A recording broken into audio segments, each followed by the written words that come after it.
Welcome to this live stream event of Panther Sports. Joe Roberts, Ross Norwood, Richie Ewing, Neil Thornton. All gas, no brakes. Let's get it. Welcome to this live stream event. Good evening, Panther Nation, and welcome to this live streaming event between your Liberty Panthers and the host Madisonville Mustangs in this non-district contest as your Liberty Panthers look to rebound from last week's loss. Welcome in. I'm Joe Roberts. I'm here alongside Ross Norwood, who's going to be doing play-by-play duties this evening, and Neil Thornton, stat guru, as well as our man on the sideline, producer Richard Ewing, making sure that we have what they call the interwebs alive and well. Ross? Thank you, Joe. Neil, hello tonight. We're in Madisonville. Liberty looking to bounce back after a tough loss on Friday against Huffman in Huffman, opening the season with 2 straight road games. The Panthers have made their way through the tunnel, actually do not see the tunnel, as Madisonville makes their way through the tunnel and onto the sideline. Run over, as you can see on your screen, but just to do it out of habit, Madisonville, they are wearing deep steel blue tops with white lettering, red pants, and deep steel blue helmets. Liberty wearing their white jerseys, black lettering with yellow outline, and black pants with black helmet. Gotta love Radio Ross right there. Madisonville's trying to look a whole lot like SMU. They got the red and blue going and the Mustang logo and the very same Mustang logo on the side of their helmet.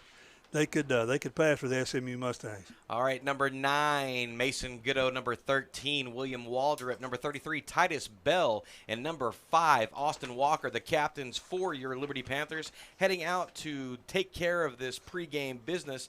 Liberty Panthers started sluggishly last Friday night, found a little bit of rhythm, and then lost some wind in their sails when they had that long scoring attempting drive, and they got stalled out on the half-yard line, Ross. It's tough, but there were positives. That drive being the biggest positive as it started down, I believe, at their 2-yard line and made it all the way down to the half-yard line. Could not quite get it in. That Huffman team, a tough team to deal with, and they will be for the remainder of their season as they have a boatload of seniors. They only had 2 sophomores on that team, Joe. Yeah, pretty loaded with experience from last year's deep playoff run. Madisonville, another team that the Liberty Panthers facing that had some success towards the postseason era. And the Liberty Panthers, it looks like they are going to be receiving the opening kickoff. And Austin Walker presumably going to be the starting quarterback for tonight. The Liberty Panthers going to be without a few of their stalwarts. Last week's standout, Jolin Curtis, the running back, over 100 yards.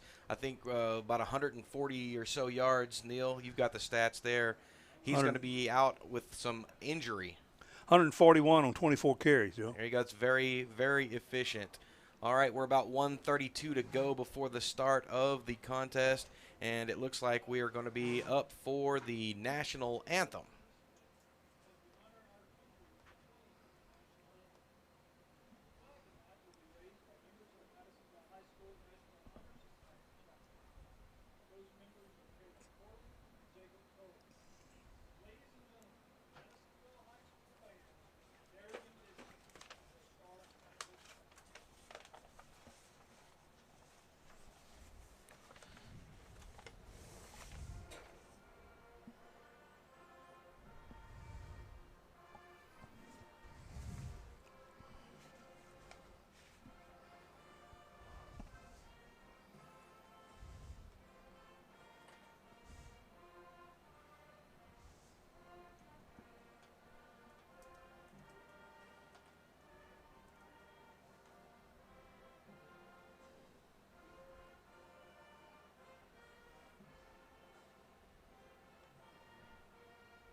All right, it's just about game time. That heavy breathing you heard there was not a prank call. That was Neil Thornton getting ready for this contest.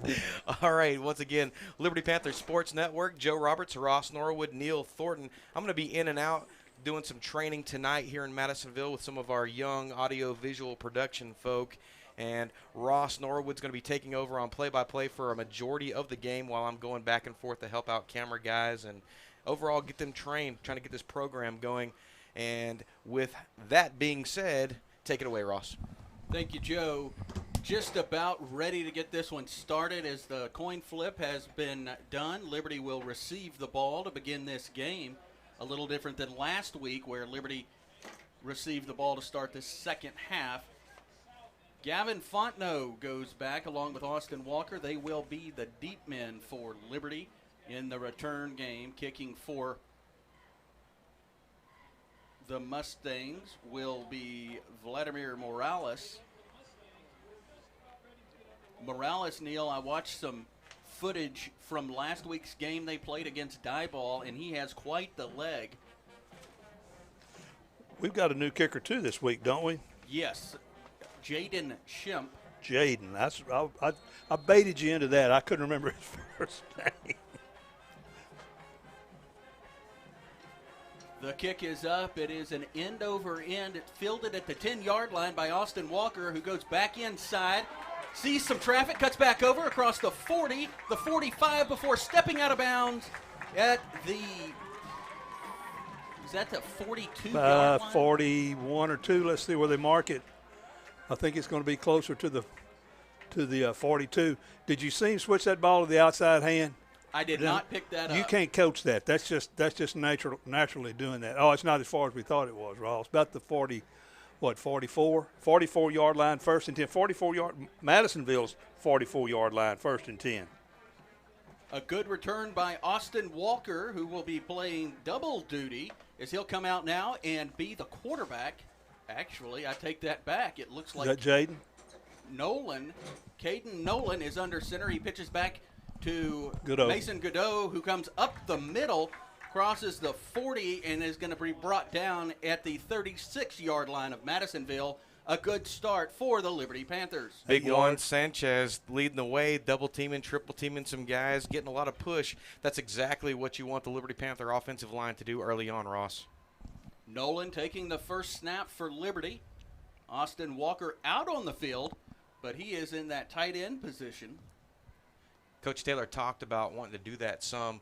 As great of a quarterback as he is running the football, he's got really soft hands too. Titus Bell lines up directly behind Nolan. Nolan drops back to throw, looks down the field, and he has his receiver, and that is Fontenot, and he makes the catch inside the 10-yard line. They're going to spot that at the Madisonville 6. That was a really, really wonderful catch. He got over the top. If you looked at the film, not a lot of passes last week, and caught a Madisonville defense napping right there. You're going to strike while the iron's hot. Great heads-up play by the Liberty Panthers. He was covered like a glove by Ronnie Mosley from Madisonville and was still able to make that come down with that catch. You know, as we were talking pregame, Ross, we both mentioned the fact that we weren't sure if they were going to throw a pass tonight. Second play out. Nolan back under center with Walker in motion. Kicks out to the outside. Crosses the line of scrimmage, but it looks like he's going to get marked down with a yard loss there. Yeah, Walker just never could catch the corner there. The defense of the Mustangs did a good job of stringing that line all the way to the edge.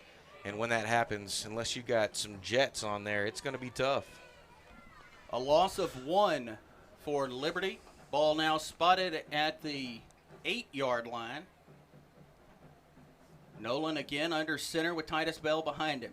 Godot goes in motion. He's going to get the pitch, and he is going to cut inside, and he is going to get all the way down to the 3-yard line. That was a nice inside run right there. Panthers coming out strong. You know, we expected Coach Taylor and company to have a game plan, and so far so good, trying to punch them in the mouth early on and get them on their back heels. Third down for the Panthers. Third down and goal. They need to go 3 yards for a touchdown. Nolan checking out the defense, gets under the center. Walker comes in motion. The ball pitched back to Walker. He's going to sweep outside and into the end zone for a touchdown, and Liberty is on the board for the first time in 2021. Austin Walker stepping in there like a boss, and that's what you want one of your leaders to do. Liberty Panthers, so far so good, looking very, very effective, very productive. There was some concern that they were going to be missing some key players because of some COVID protocols this week, and right now they're getting to it, Ross. A good opening drive. Liberty will go for 2. They are without their regular kicker. Nolan pitches this back to Austin Walker, who fights and gets close. Why? And they're going to mark him down short of the end zone, and it will be no good, as Walker was churning his feet to get into the end zone, but about 3 Mustangs prevented it. It is 6-0 Liberty with 9:10 left in the first quarter. It was incredibly close, Joe. Yeah, that was, I'm going to say they put the awfully and awfully close right there. And I don't mean the Liberty Panthers. I'm not sure that was the greatest mark that could have possibly occurred. But, what do I know? I'm about 50 yards away. So I will bow to their closer vision there. Always easier from up here. We got the armchair quarterback syndrome. Joe Roberts, armchair quarterback, armchair play-by-play color commentary guy. It's a lot more fun doing it that way. A little less stressful. Liberty lining up for the kick. Madisonville will get the ball back for the first time. They send 3 men deep.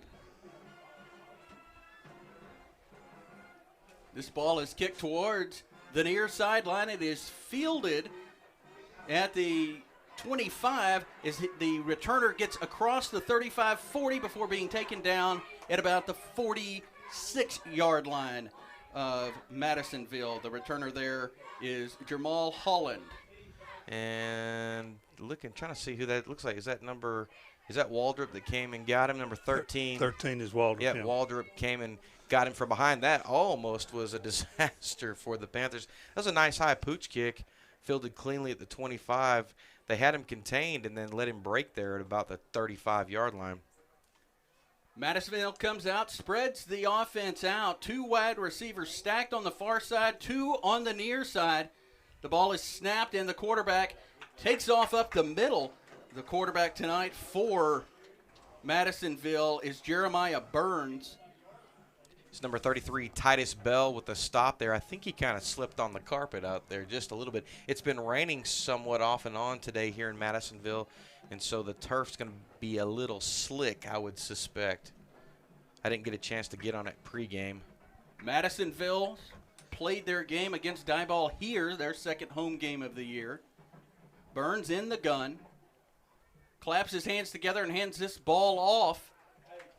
And the ball carrier barrels his way up to the 50-yard line. And that is Xavier Whaley.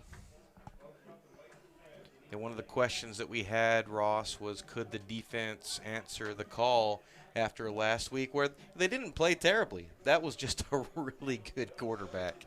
And a really good receiver. That kid that was a receiver, Gunner, what was his name? Yeah, Gunner Gates. Boy, howdy. I tell you, he could really get in position to catch the ball, make this quarterback look real good. They're going to make a real good team for this year.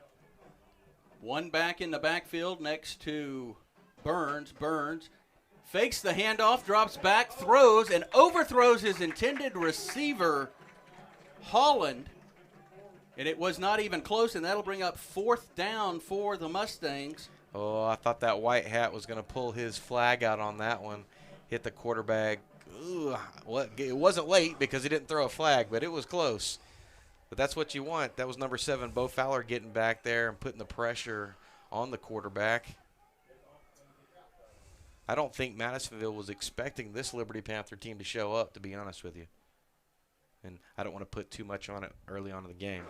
This Got ball is that blocked. It is blocked, and it is picked up by down to the 5-yard line. That is Quentin Johnson. Quentin Johnson gets it, and they're going to actually mark that at the 10. Well, Ross, last week special teams was an Achilles heel for the Panthers, and now it's turning into Excalibur for them. Very, very heads-up play, got a lot of pressure, nice punt block. You don't see that very often. Liberty did not send a returner back deep, as that was a 4th down and relatively short, speaking of maybe going for one at that point in the field. Nevertheless, a block by Johnson has Liberty setting up their second offensive drive deep inside Madisonville territory. They are going to spot this at the 9-yard line. Nolan again comes out to get under center.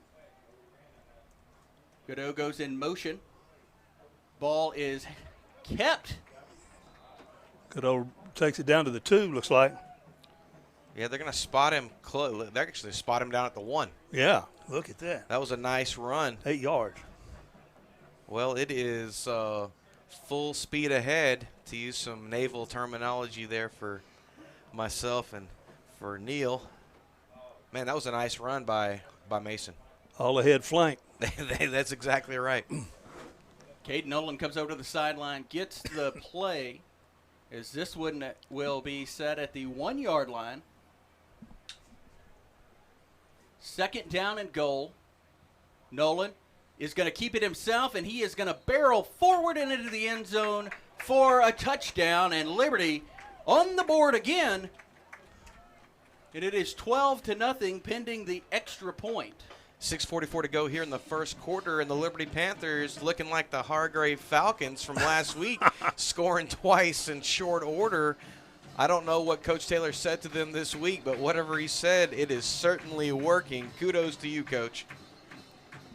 Good special teams performance so far in this game. A great return by Austin Walker to open the game, and then, of course, the block punt.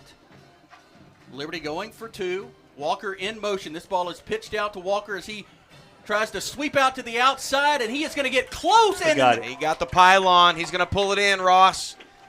And a 2-point conversion is good, and Liberty will lead this game 14-0 with 6:44 left in the first quarter. We'll be back after this.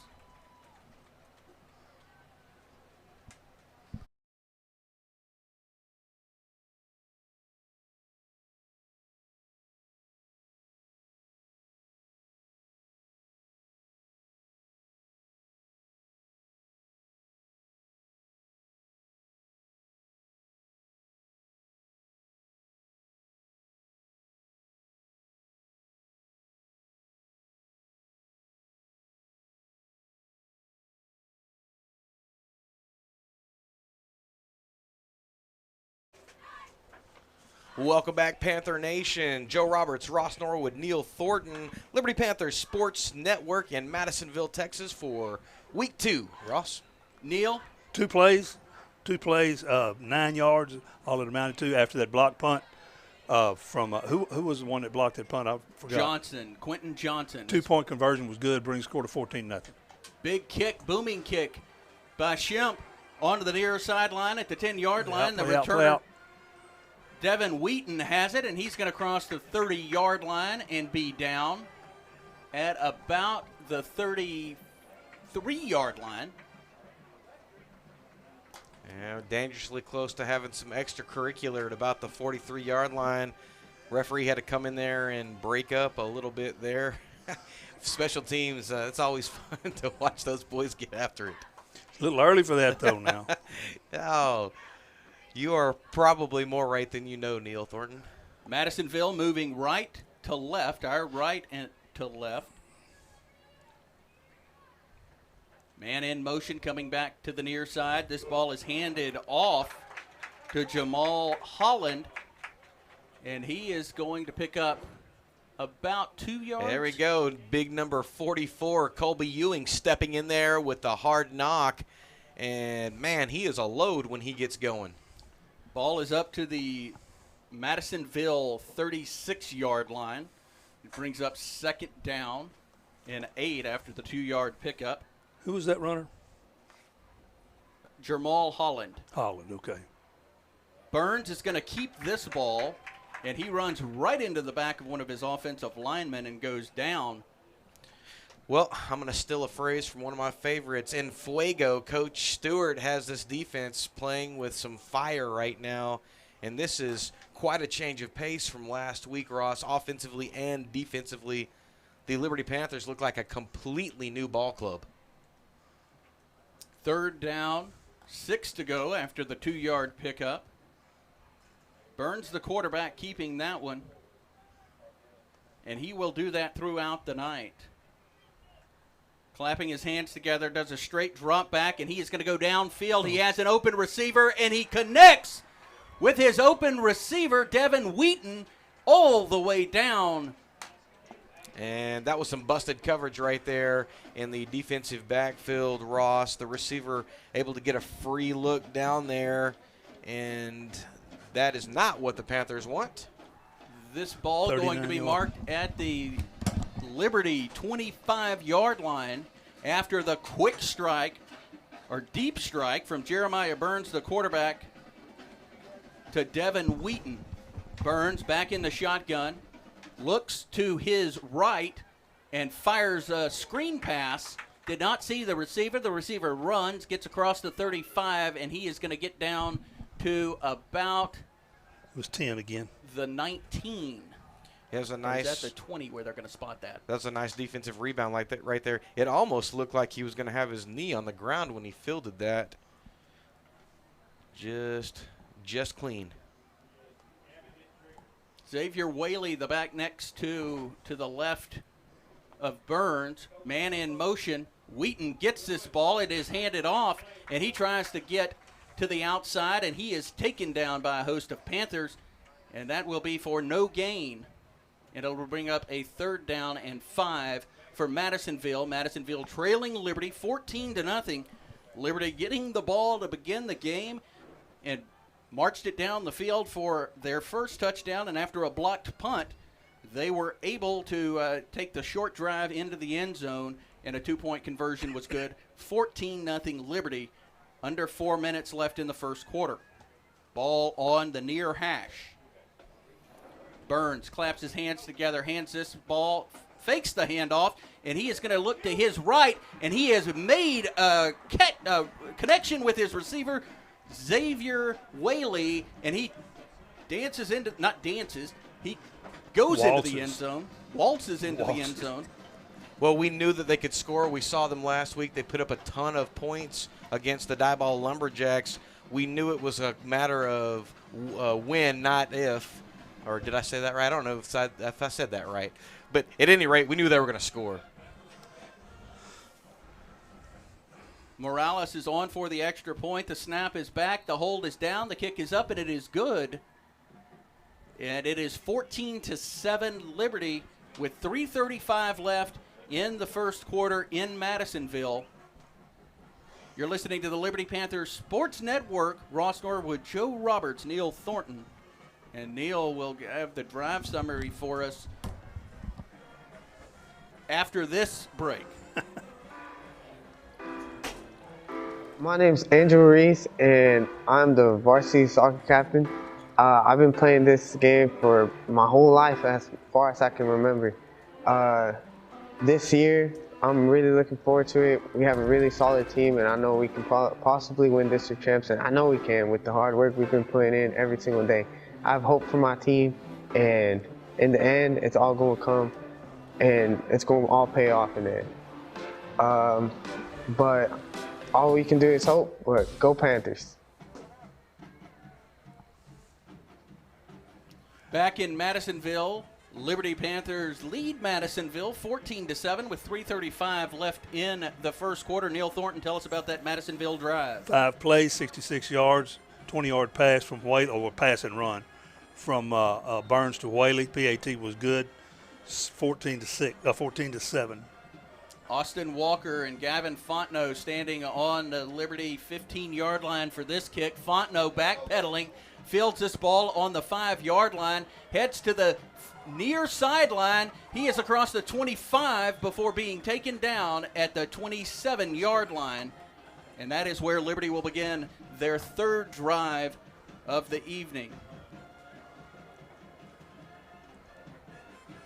We need one of those classic Liberty drives now.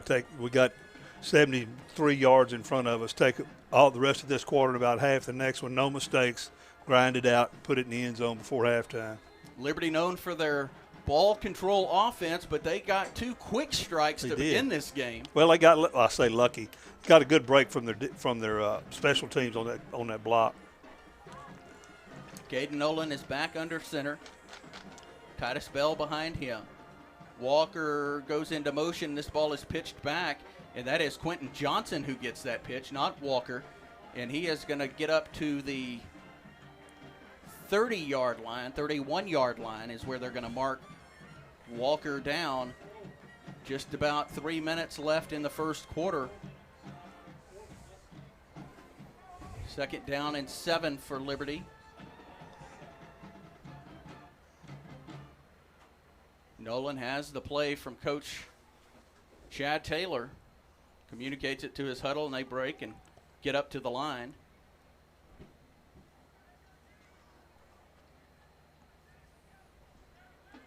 Ball is pitched back to Dracory Bankhead, who goes inside with it. Comes across the 35 down to the 36, up to the 36-yard line. And that'll be 3rd down and 2 for Liberty. They need 2 yards to keep this drive alive. As the clock about to tick under 2 minutes and 15 seconds. Ball at the Madisonville 36-yard line on the near hash. Liberty going from my left to right. Nolan, he's going to keep it, and the offensive line is going to try to get a push. And Nolan still on his feet. This ball is taken away. And Madisonville across the 10-5. Touchdown, Madisonville. And the takeaway by Cameron Thrower. And just like that, Madisonville on the board and 1 point away from tying this game, an extra point away from tying this game.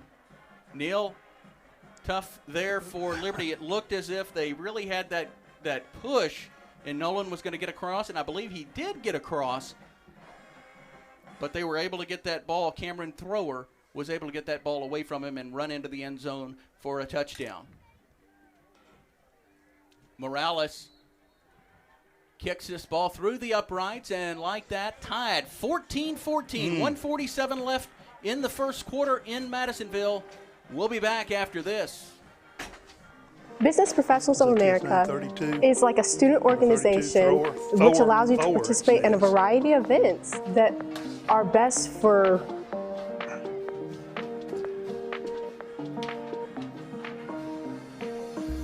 Hi, my name is Eve White, and last year I made it to the national level for Business Professionals of America. Business Professionals of America is a student organization that allows you to compete in a number of events that are best for the kind of thing that you enjoy. There are speaking events, computer events, and all other kinds of events. I participated in BPA for every year since I was a freshman. I'm now a senior, and I'm really excited for the upcoming year. Even when you don't place, Business Professionals of America can be a really fun organization. Go Panthers. Back in Madisonville, Liberty Panthers Sports Network, 14-14 with 1 minute and 47 left to play in the first quarter. Madisonville with 2 quick strikes to match Liberty's 2 quick strikes.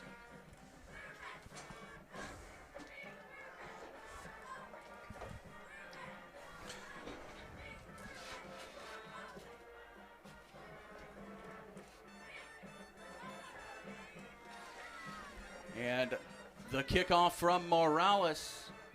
Short kickoff. It is fielded by Liberty at the 31-yard line. The returner coming across the 35 before being taken down at the Liberty waiting for the spot here, 37-yard line. That was Manny Freeman got that close-up ball and got about 4 or 5 on the return.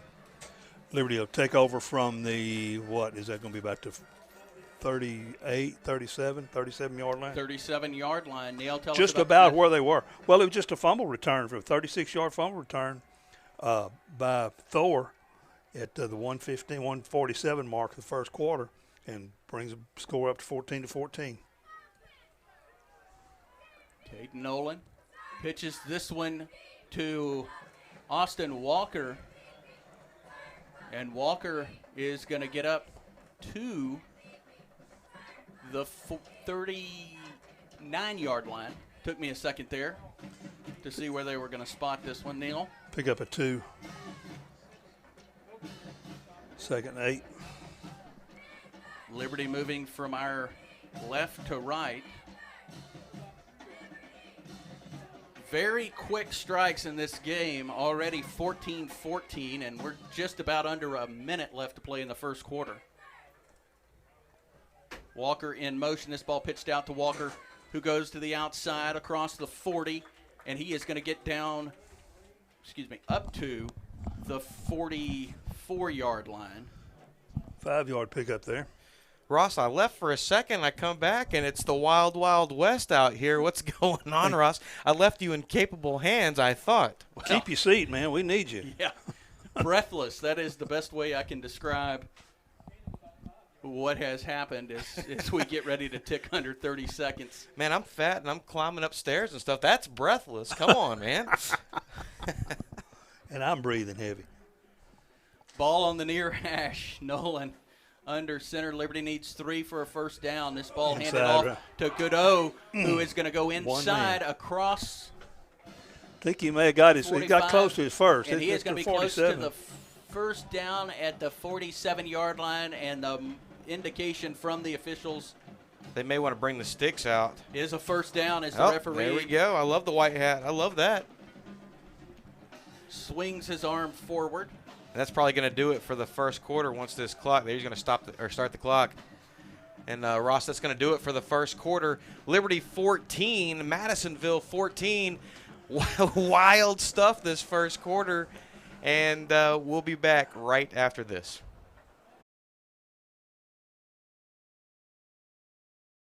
Hi, I'm Kennedy Mumphrey, senior. Okay.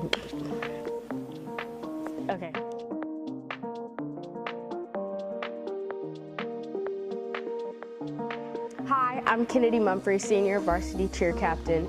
I've been cheering for all of my life. I've been on varsity 3 years. I recently moved from Dayton, but I'm so glad to be a Panther now. Our cheer team is pretty good. We're a family in its own. We sweep the competition at cheer camp this year, and I hope that sets the tone for the rest of the year. We have such an amazing team. Our varsity and JV are really, really good, and I'm excited to see what we do this year.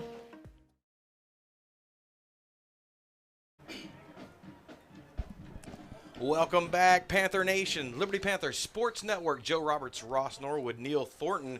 Second quarter starting.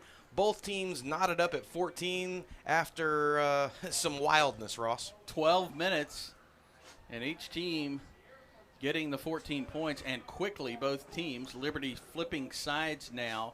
They're going to be moving from right to left. Ball is marked at the 47-yard line, at Liberty 47-yard line. This ball pitched out to Madison Goodeau, who gets outside across the 50, and he is going to get down.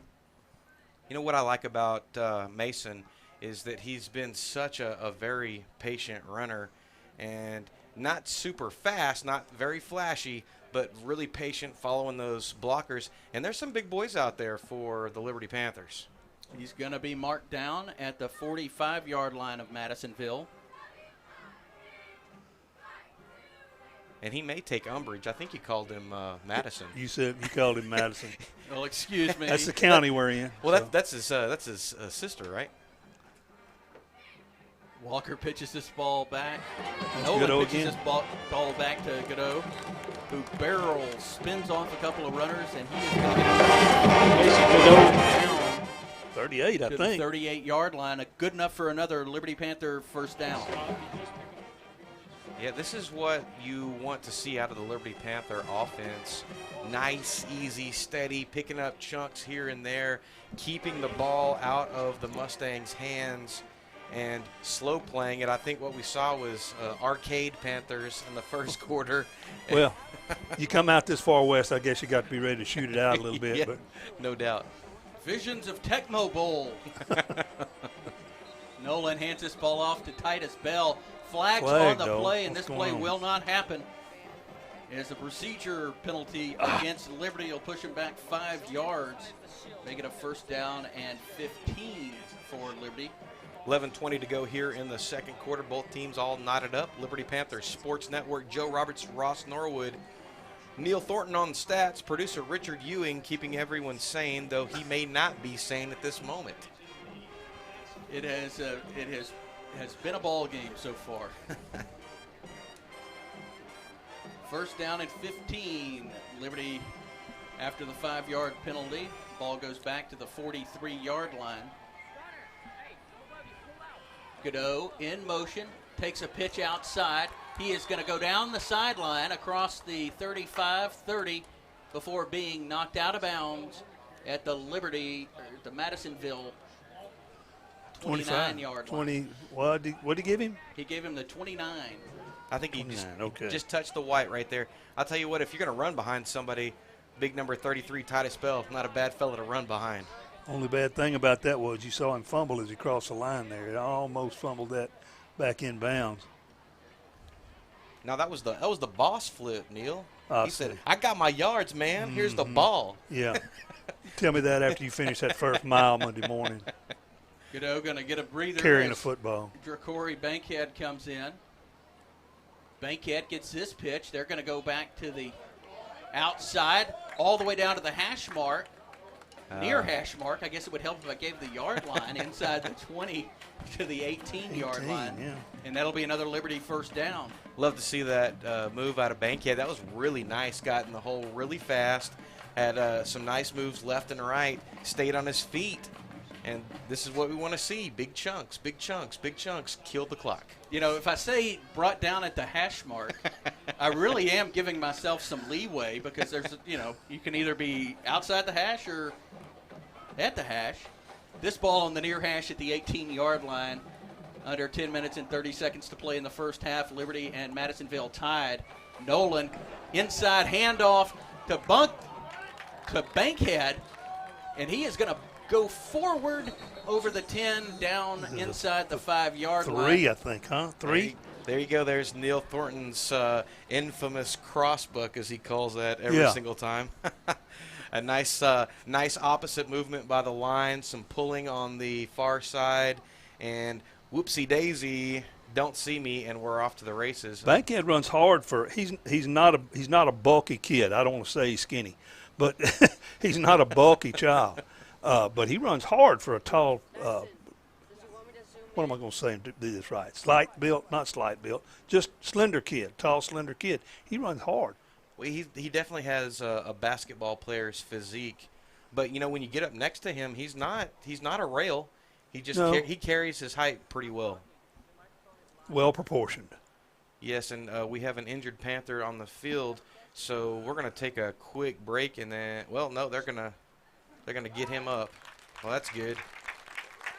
And can't really see who that is. It's Seth Stearns. Yeah, Seth Stearns. Yeah, we're going to get a new center as Seth Stearns, the center.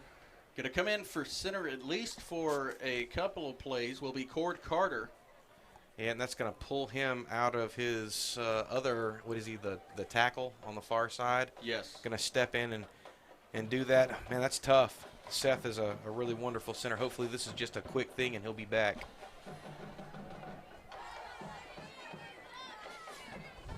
So a new center for Liberty, Cord Cutter, the junior.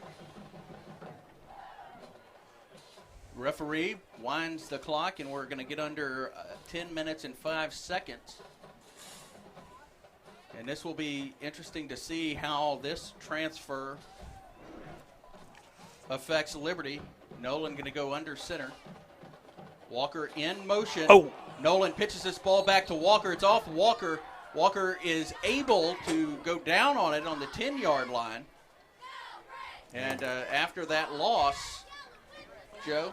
Well, that wasn't a center exchange right there. No. That wasn't on him. Fortunately for the Panthers, they're not using that shotgun that Coach Taylor said he was going to marry last week, and then he got divorced.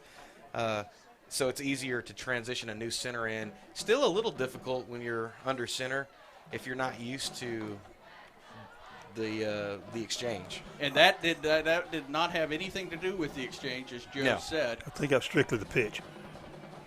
Walker again. No. This ball is on the ground. It is picked up by Caden Nolan, who moves forward down To the the left hash, and he is going to be marked down at the 3-yard line, where it'll be 3rd down and goal from the 3. Now that time it was an exchange problem. And you're going to get that when you have a quarterback who's not worked with a center. Sometimes they're going to expect it on a certain bump or pop, and they're going to pull out too soon or too late. They just need to get the rhythm. Once the rhythm's there, then it'll be fine. He'll speak to him here in the huddle. Liberty's had a 1st down and goal from the 3-yard line and then lost yardage. And now they'll have 3rd down and goal from the 3-yard line. They're going to call a timeout down at 5 or something here. It's at 5. You better do something. Yeah, they're going to call the timeout. Liberty will take their first charge timeout of the first half. And we're going to take it with them. Madisonville 14, Liberty 14. We'll be back after this.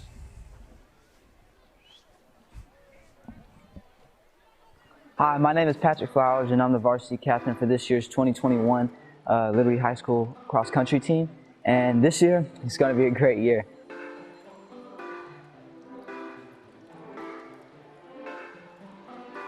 We've had some runners who've been in the program for a long time. We've got a couple of seniors and people like me. We got some juniors, and I'm really excited about this year because this is a year where I really think we might be able to win district, and that's huge because Huffman kind of dominates that, and it will be amazing, like huge for us to win district. So I'm really excited.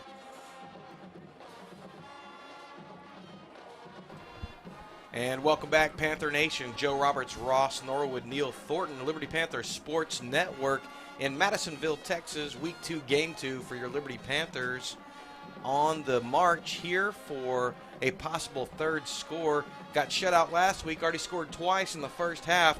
Looking to get a 3rd, Ross. Ball at the 3-yard line of Madisonville. Coming out of the timeout. They have their play. It is on the near hash. Nolan gets this ball. He is going to hand it off to Godot, who's going to go right up the middle and into the end zone for a Liberty score. Panther touchdown, Ross Norwood. And just like that, the Panthers retake the lead and looking pretty solid right now, especially considering having to replace the center, Seth Stearns, with Cord Carter.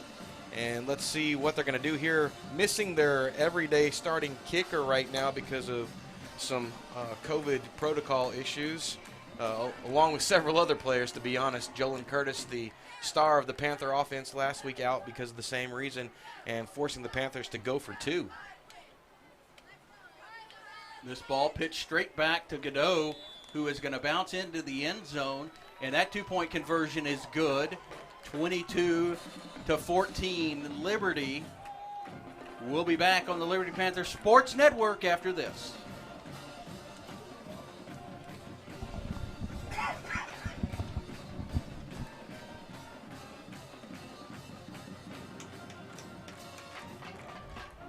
The LHS Panther Cross Country varsity teams traveled to Bridge City for the annual Rick Miller Relays on Saturday, August 28th.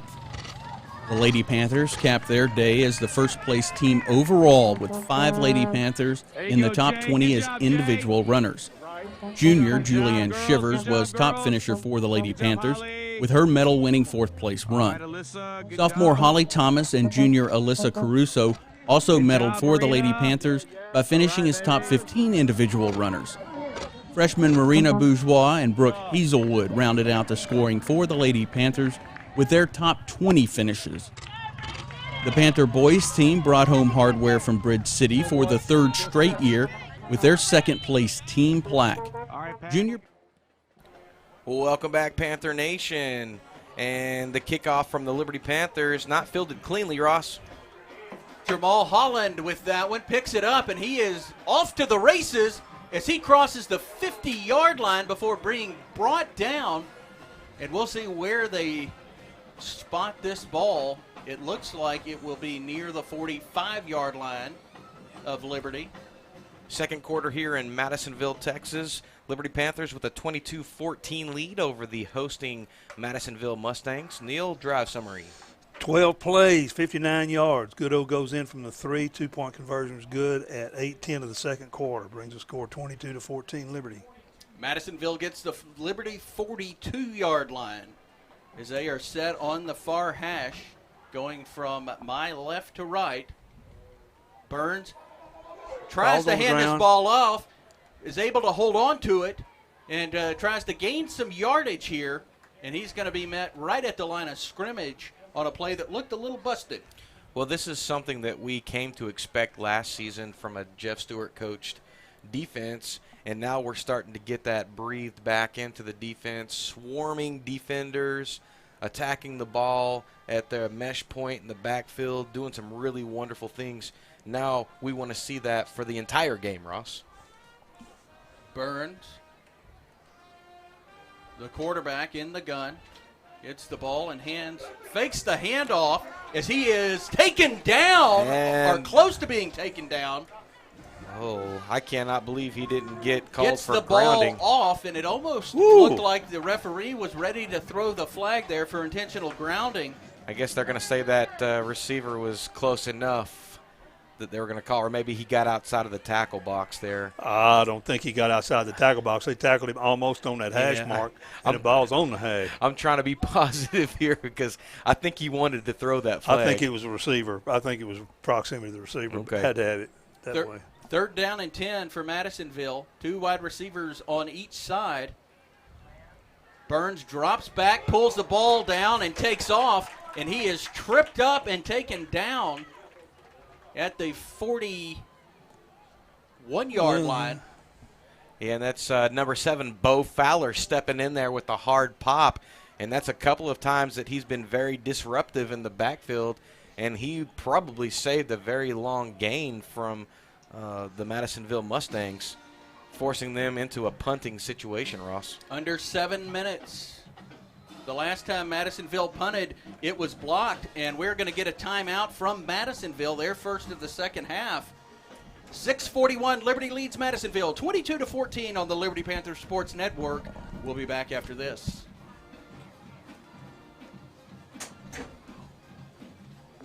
Hi guys, I'm Liliana McNutt. I am a junior and I am in the theater program this year.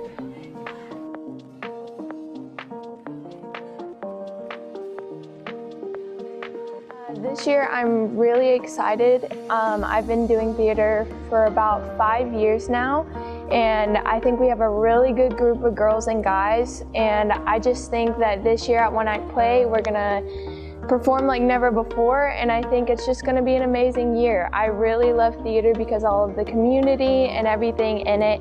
So yeah, I'm really excited about this year. Go Panthers! We're getting ready for the punt, and Morales, the punter, is standing on his 46-yard line, gets the punt off, and it is going to roll end over end into the end zone for a touchback, and that Liberty will set up shop from their own 20-yard line. Ross, it's just really hard to kind of juxtapose, and that's my SAT word for tonight, the performance that we saw last week versus what we're seeing this week.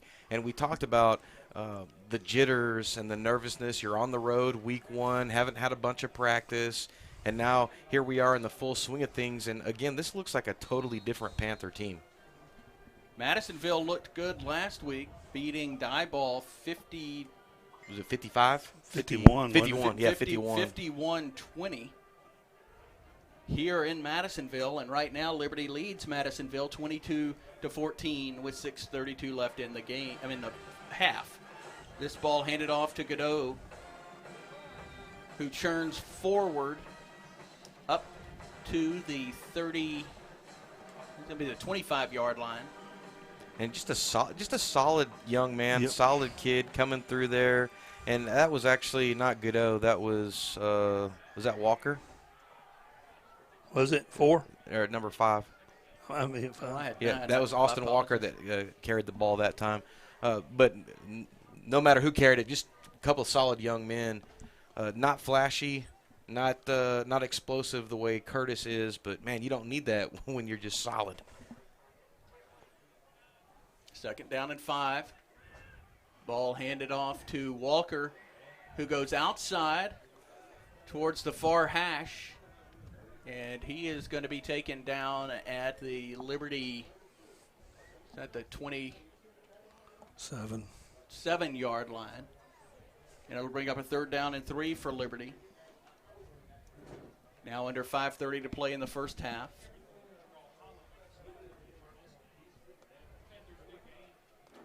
Band for Liberty making their way down to the track as they get ready for their halftime performance.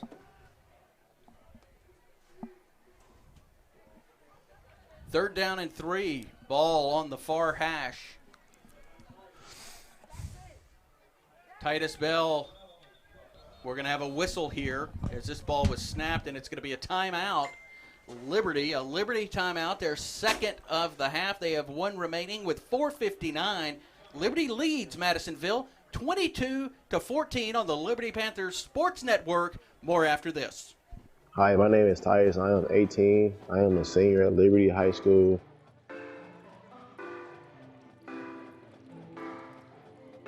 And this year, I feel like it'll be our year because we've been pushing, putting the hard work in over the years.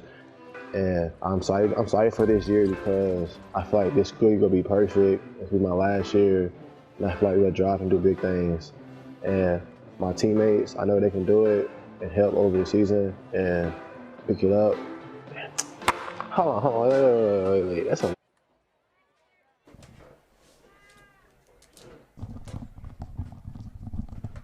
All right, Ross, I stepped out, stepped back in. Nothing crazy happened, right? No. Okay. You picked a great time. There was a timeout. There wasn't a lot that could happen on the scoreboard. Okay, I don't know in this game. I don't know if I'm walking into Narnia or what's going on when I step out of that door. A tick under 5 minutes left in the first half.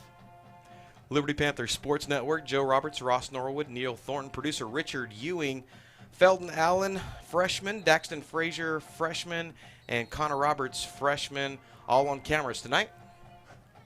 The 3rd down and 3 play. Ball is pitched back to Mason Godot, who cuts back inside, comes across the 30-yard line and gets taken down at around the 20. Is that the 33-yard line?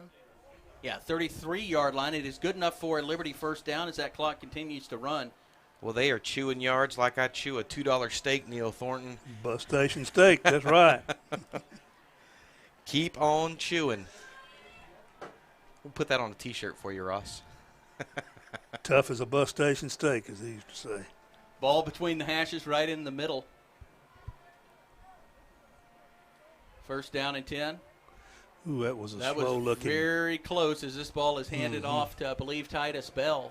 There's a big run right there, lowering his shoulder and just dropping the boom on a couple of the Mustang defenders. Looked like Liberty came very close to getting a head start on that play. I know the Panthers would love to punch one here late here in the second quarter as they are going to be kicking the ball off to start the second half. 2nd down and 6 from the Liberty 37-yard line. Under 4 minutes now to play. This ball pitched out to Mason Godot, who heads to the Boy, did he follow that block. And all the way to the sideline. Flag is down on the play. Godot was pushed out at the 50-yard line, and we'll see what this flag is for. Well, that was behind the play. That's probably going to be holding coming back. And that is the block in the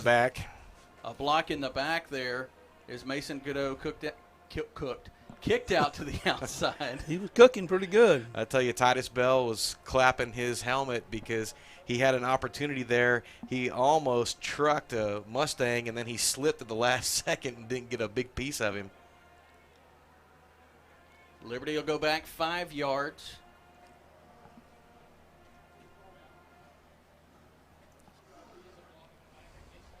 Ball will be taken back to the Liberty 33-yard line. Be second down and 10 to go after that penalty. Liberty picking up 5 on that first down play, but give it back on that block in the back. Under 3:30 to play in the first half. Liberty with a 22-14 lead over Madisonville. Ball on the near hash mark.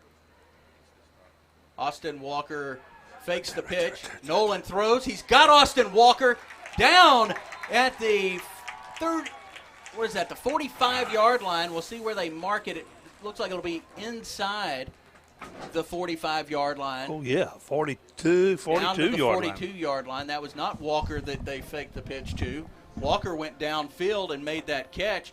The second hookup from Walker and Nolan today. All right, Ross Norwood, this is what I want to see when I walk out of the booth and then walk back in. I want to see the Panthers marching.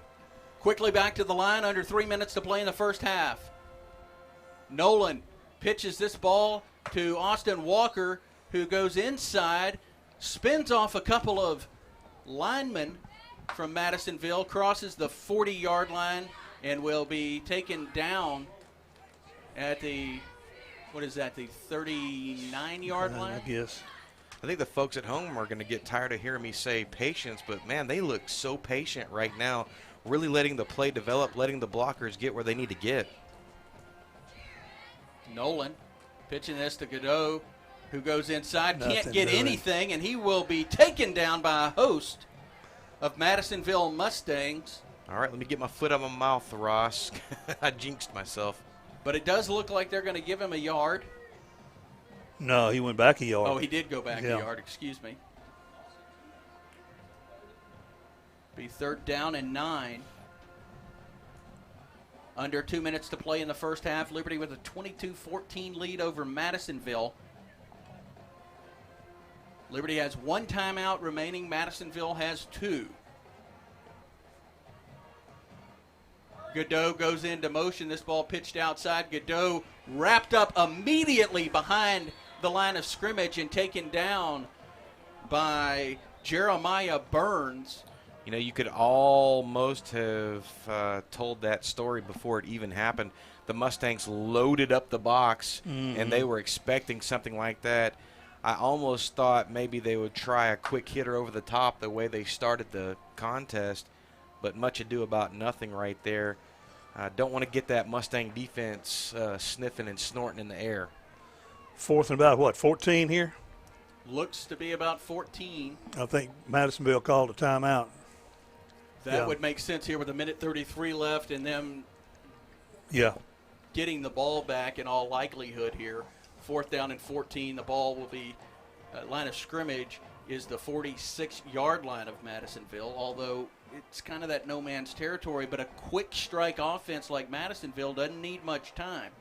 They certainly do not need much time. So far, the Panthers have kept Burns in check, so to speak, from that quarterback position, but he is one that if he starts getting hot, it's going to get super lava-like. He has some special ability back there. Ball will be on the near hash. Nolan is back. And they are definitely not going to punt here. Manny Freeman's in at fullback, it looks like. Unless they're going to do a quick punt. But they're not. I don't know of anybody that they have that can punt, being the Yeah, you're right. kicker's gone. They're not there for that. This ball, as Nolan Hawkins. drops back, looks for a receiver. Madisonville Mustangs in pursuit. There Nolan we go. is going to get past the first down marker. Yeah, he did. All the way gracious. down to the 31-yard line of Madisonville. Caden Nolan super heads up, drop back, saw nothing over the top, scrambled to his left and just caught the corner, and then just like Fred Astaire, danced down the sideline, baby. Quickly to the line.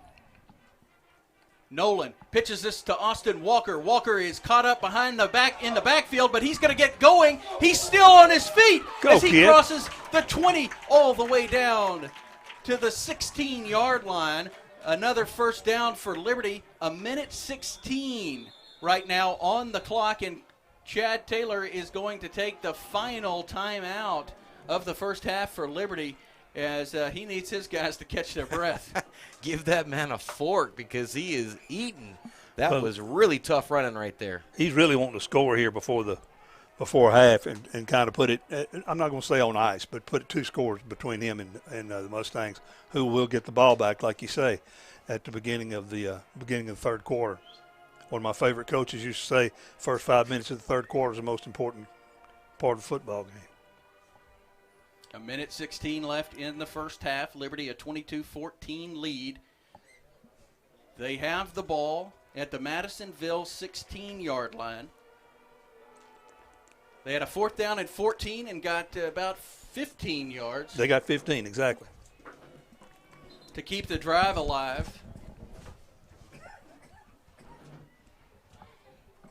16-yard line, 1:16, no timeouts left. We've seen a little bit of everything out of this Liberty offense today. Walker goes in motion. Little trouble with the exchange. Nolan picks it up off the carpet and barrels forward down to the 10-yard line. The ball comes out, but the official, the line judge, is motioning down to the ground. You know, from where I'm sitting right now, I know that's not what they ran, but it almost looked like that old fumble-rooski where they put the ball on the grass. Spin around, pick it up. Yeah. Under a minute left. Nolan pitches this one to Austin Walker, who goes inside, crosses the 10-yard line, gets down to the 5. That'll be enough for a Liberty first down. It'll be first down and goal from the 5-yard line. Clock now running under 40 seconds. Nolan pitches this one back to Bankhead.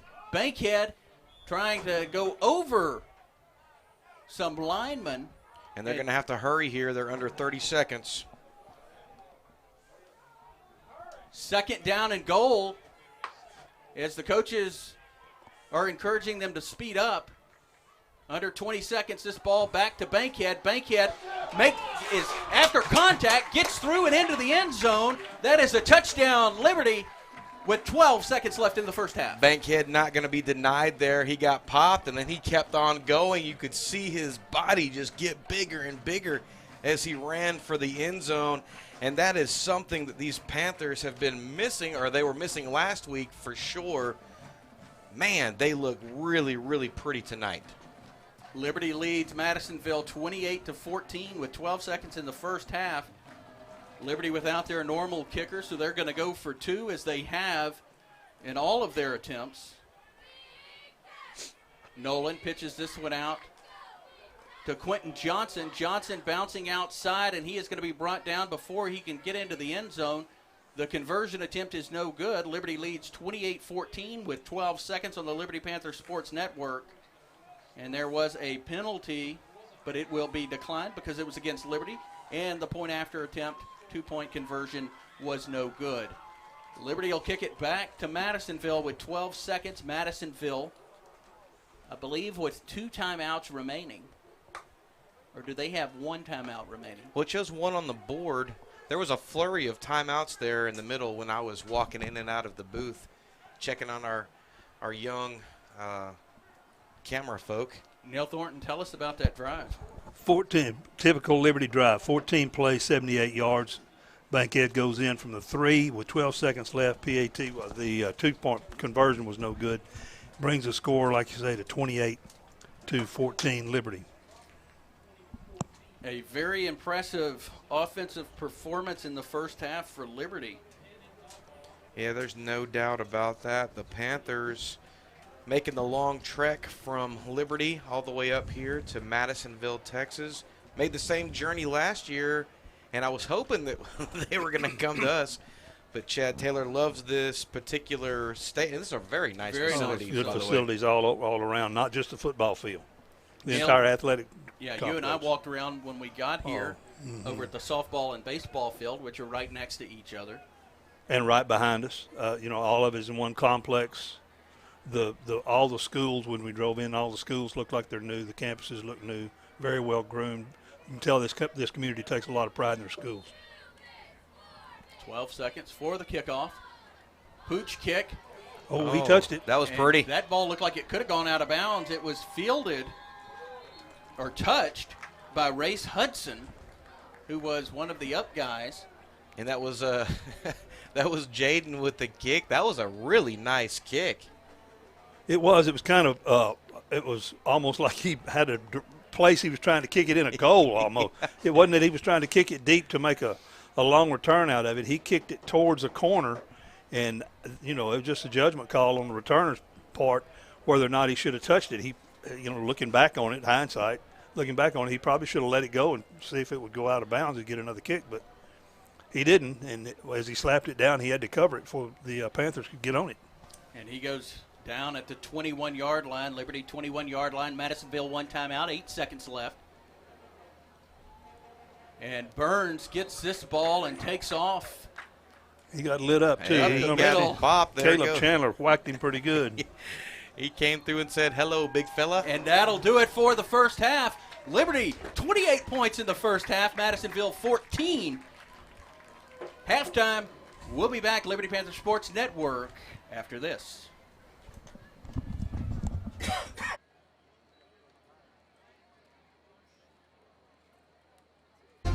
Head coach and athletic director, Coach Taylor. Let's talk about last week.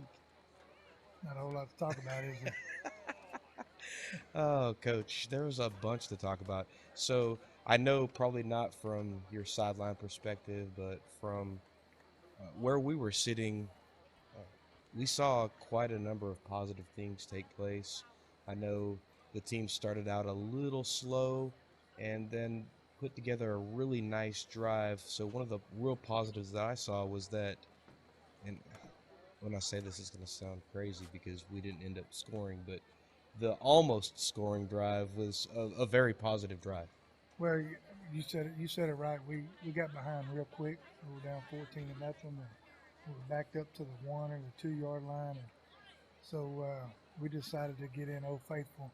I told you last week that I was going to be married to it, and I'm probably going to get a divorce this week. But we found out real quick that we just operate a lot better when we're doing what we've been doing for the last 5 years. We don't have as many mistakes as we had the first series. We lined up wrong, 2 out of 3 plays, and next thing you know, we're down 14-0, and then we're backed up to the 2. So we got in our double wing, and we were able to march it down the field. I mean, that's exactly what we do in that double wing offense. We eat up the clock, and keep our defense off the field. One of the things that you did that was just super amazing, and I think Ross and I talked about this, is we always know that you're a guy that has adjustments. I don't know if they're in your hip pocket or if they're prefab, but one of the things that we really like about you, Coach, is that when your back gets put against the wall, you don't just sit there and do the same thing over and over again. And so when you did struggle a little bit early on in that shotgun formation, and then we saw you go back to Old Faithful, as it were, it did seem to click and pop for the kids once you did that. Well, I mean, there's a reason we went to that offense to begin with a couple of years back. It just made things simpler. Our kids, we don't have a bunch of formations. We don't have a bunch of plays. We have the opportunity to sit there and really practice those plays over and over and over again, and to the point where we feel really good about it. We didn't work double wing at all last week. I mean, we worked it with our offensive line, but our running backs never ran it, and so for us to come out and actually do pretty good in it, gives me some. That's a positive for sure. So this week we're going to work on it, and I think you'll see that we'll be a little bit more efficient. this week, and if we get inside the 5, we're going to probably score. All right, Joe Roberts, Ross Norwood, here at the halftime show with head coach Chad Taylor. Talk to us about the feeling when your boys are struggling at the beginning and then you get back into that more comfortable, that more familiar offense. Is there is the feeling palpable that they're like, oh, okay, we know this, we can get this done? Definitely, I think our guys have always felt comfortable in our double wing offense, and even visiting with them over the weekend, they all came up on Saturday. We lifted weights, watched film. They all felt pretty confident about what it is we started doing. Nobody was upset that we got out of the gun or anything like that. When you're in the gun and you got a 2-foot split, there's a lot of room for error, and we made quite a few of them. Not a lot of errors, in our double wing. I mean, they were cutting us all night long. We hadn't even worked on that, so we're going to go back in and work on what we expect defenses to do to us. But I feel really good about where we're at. And most people, we came out of the second half and it wasn't about trying to go out and score 22 points. Mm-hmm. It was about us going out and actually playing football, doing the right things, and just playing good football for 24 minutes, and whatever happened. So I thought the second half we did a lot. We did well. Our defense, they only scored once. Of course, we ate up 10.5 minutes right off the box. The first series we got, we ate up the whole third quarter. So that's kind of what you guys are accustomed to. That's what we're accustomed to, and you're going to see a lot more of it, I promise. Oh, no doubt about that, Ross. Coach Taylor, what is it about the double wing that makes it so effective? I mean, it seems like time and time again, even if you have this formation that's the same every time. Well, I mean, it's just you may start the game off and you may be struggling, first series, second series, but I'm gonna tell you, when you sit there and you're that tight over and over again, defenses don't want to sit there and bang around that much. We take a lot of pride in that fact, but for us, it's the simplicity of it. We don't have a bunch of plays in it. We have plenty of we just practice the same plays over and over again, and we'll show them different looks defensively, and it gives us an opportunity to be successful. It also helps us keep our defense off the field. Clearly on Friday they were struggling. We were going to struggle with that. Let's take nothing away from Huffman. They had 8 starters back on offense from a 11-2 football team, so we knew what we were going up against to begin with, and they were really effective and efficient, and they could have, I feel like if we wouldn't have got in our double wing, they might have scored 50. So it was just that was part of it. We were going to play defense with our offense. You had 58 total plays run for you guys on Friday compared to the 31 plays that they ran. So a lot of control of the football by Liberty. They had a wide receiver that made some true circus catches. Oh, my gosh. Yeah. Gates, I believe it was his last name. Gunnar Gates. Gunnar Gates. Yep. And Mason Godot did a very good job in coverage throughout the night. Mm-hmm. Do you see that as a plus? Well, first of all, Gunner's dad, Garrett, and I used to coach together. So Gunner was about 4 years old, running around at the field where he and I used to coach. So to see him go off and make some plays like that, he's turned into a tremendous football player. I did think that Mason had great coverage on him several different times, and Gunner just made a great play. So I mean, definitely, Mason was definitely going into the season one of our bright spots on defense. He's a returning first-team all-district player in our district, so we expect him to play well. And Gunner just made some good plays on him. I mean, so sometimes that happens, but I mean, definitely we got something to work on. Yeah, Coach, I think Ross and I both mentioned this during the game. The quarterback, Thomas, coming back, just slinging the ball over the yard. And we talked about how great Mason was in position. I mean, he was there every single time. And you get that senior duo there, quarterback, receiver, and sometimes you can do everything right and still come up wrong. Well, I'd say Thomas is a phenomenal player. We knew that going in, that he had the ability to throw it all over the field, but also he can run, and so we he's a dual threat guy. It makes you a little nervous, but he was throwing some dimes out there, and I mean we were in good spots. We just they made the play and we didn't. Big bright spot on Friday night, number 3, Jolin Curtis. He had a game over 100 yards. I know you're accustomed to having guys that are going out there and getting the yards in the double wing offense, but he seemed to have a pretty nice night. Well, I told you guys last week that he was the one to watch, and once we got in that double wing, it really does kind of suit him a little bit. He's smaller, he's quick, pretty shifty. You can't see him back there sometimes, and then all of a sudden he's by you. But he's got a lot to learn in terms of how we set it up. When we watched film, last weekend, he could see that. He could see that, man, I made the wrong cut, and so I think, just a full week of seeing this and running it, he's going to be that much better this week. All right, Coach, I know we're in the middle of halftime right now, so if you're watching the game, you'll kind of already see this, but what are you guys expecting from Madisonville? Well, I mean, Madisonville just put a whooping on Diboll pretty good. They got a ton of athletes. I mean, they can run. But, I mean, it was the same thing last year. We went, they had just beat Diboll 50-something to 20 last year, and we went up there and we were able to control the game again with our double wing and just eating up the clock. And they got a ton of weapons on offense. So, our job Friday will be simply to keep those guys off the field. Yeah, that's sometimes that's a tall order. I know you guys are preparing for the monsters of the district, the West Orange Stark, Silsbee, and many of the other teams in the district that always are bringing greatness to the table. I appreciate you being on today, Coach. Best of luck moving forward. And hopefully, as we're watching this halftime show, we're either up or it's a game. And no matter what, I know we're going to do some good things this year. Coach Ross, got any final things? I think I'm covered it all. Man of many words. All right, Panther Nation, you've been watching the halftime show. Coming up next, the second half versus Madisonville. We'll talk to you later.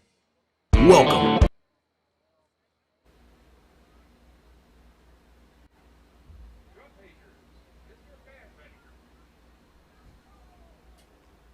Welcome back. Ross Norwood with you, Neil Thornton, and Joe Roberts.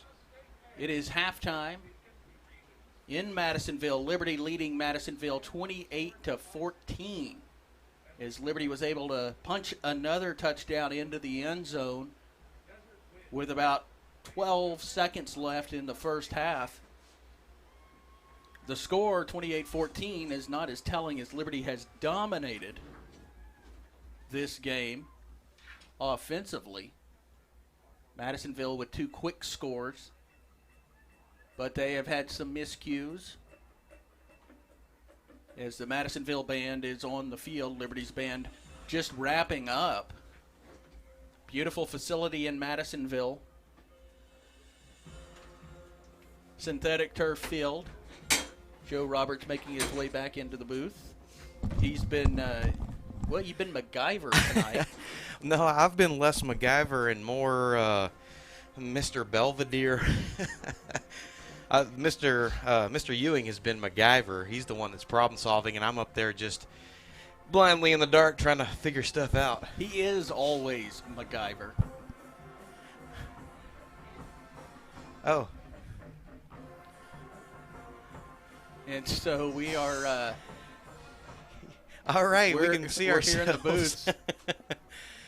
Oh, man, I feel like I've ran a marathon, and I just climbed up some stairs. Well, it's not that you climbed up the stairs, Joe. It's that you've been up about 12 or 14 times in the last 25 minutes. When you do a live production, especially on the road, there's going to be 1 or 2 gremlins that occur, and we got here with plenty of time to spare, and we still managed to use just about every single second of it getting ourselves ready to go. As everything was being set up and the challenges that came along with that, I could not help but think of our friend Bill Buchanan, who instilled in both of us, and Neil, you too, to get there early. Yeah, get there early, and we should have gotten here yesterday, I think. Because when you get there early, if everything works as according to plan, then you have some time to breathe. If not, you're not Well, you know, you in a panic because you can't, Yeah. you know, you've got only a few minutes left. So thanks, Bill, for that one. Yeah, no doubt about that. You'd think that when everything works in studio that you're just good to go, and then you pack it up, and then you get to the site, and it's like, did we do anything at the studio? Is that going on? And, you know, luckily producer Richard Ewing, he's very calm and loving and nurturing. MacGyver. Yeah, MacGyver is right. He's definitely MacGyver. Kudos to him. And I know we've said this before, but without Mr. Ewing, this program really wouldn't be taking off. He and I thought that we wanted to do something. I'm more on the film end of it, and he's more on the live stream end of it. And then between the two of us, we figured out how to run this this show. And we've got all these young kids. Almost all of the kids in the program that are helping out are freshmen, and many of them couldn't spell camera before we started this. And now, not only can they spell camera, but they can definitely figure stuff out. They're running around. They're doing a lot of cool stuff, and they're listening and. They could definitely drop a camera. We've had one or two of those, and you know, when someone drops a camera, these aren't your run-of-the-mill go down to the walls, Mark, get camera. Well, these are not iPhones we're talking about. These are not, and so it's kind of one of those slow motion replays, and yeah, your heart starts leaping into your chest. But you know, despite all that, these kids are learning. They're having fun. And I appreciate Liberty ISD, and in particular our school board and our superintendent, Dr. Cody Absher, our LHS principal, Karen Slack. Everyone has been so supportive of the program and getting things going. Super exciting. Ross and I, along with Mr. Ewing, got this thing kind of off the ground back in softball season when the Lady Panthers made their, I'm going to call it historic second run, 2 championships in 4 years. Super amazing, super awesome. And by the way, Ross, next week we're going to be at home at Panther Stadium, Memorial Stadium rather, and your Liberty Lady Panthers are going to have their ring ceremony at halftime. Oh, great. Next How cool week. is that And gonna so be? remember, if you're not going to be in there in person, tune in again, panthersports.com. That's sports with a Z. Ross? You could not have teed that up for yourself any better. I was sitting next to you salivating, thinking I was like, man, he is really putting this on a tee. And that is going to be a great event, as we've seen that previously, after the first time. So it'll be nice to see all these girls back together, and hopefully the 3 seniors that were on that team will be able to come back to Liberty for that ring ceremony. Yeah, I think everyone is supposed to be there. And I just said this a second ago. I know many people that are watching this have asked what the link was. And during softball season, our link would change every week. The link for football is not going to change. It's going to be Panther Sports. That's PANTHERSPORTZ.com. And that's going to be the link every single Friday night. And that's going to come back to our channel. And so if you forget what it is, just come back to the same one that you're on now. All right, Ross? Neil, you want to give us a quick rundown of what we witnessed in the first half? Before you jump into that, Neil, make sure that you like and subscribe to our channel. The more likes and subscriptions that we get, the more eyeballs that we get on this, and the more likely that we're able to find some Liberty Panther Nation families to come out and sponsor these live streams. All right, that's what we need as much as anything else. Liberty takes the ball on the opening kickoff, takes the ball 5 plays later, goes into the end zone. 5 plays, 41-yard drive. Walker goes in from 5 yards out on a run. 2-point conversion was no good. Liberty led 6-0. Madisonville had a blocked punt, went 3 and then a blocked punt. Liberty picked it up on the second play from scrimmage. Nolan goes in from the 1, and the 2-point conversion was good, and Liberty was ahead 14-0. Madisonville comes storming right back on a 5-play drive of their own, 66 yards. Whaley to Burns on a 20-yard pass. Their 1-point conversion was good, 14-7. Liberty gets the ball on third play from scrimmage. Quarterback, was it Caden Nolan? Or I don't remember if it was Caden or Austin that had the ball ripped out of his hands. I was On outside sneak. at that time. I blame that on that Ross. that was Ross's fiasco. That okay. was Ross's That's correct. That was his OK Corral. It looked like it really looked like a rugby scrum. The whole 22 kids in a place down there that 5 people could have put their arms around them. All of them were huddled up in a big wad. All of a sudden, number 32, I think it was, from Madisonville, comes flying out with the ball, takes it in from about 30 yards out on a fumble return. I guess you'd call it a fumble return. And Madisonville scores, kicks an extra point, and ties the ball game up.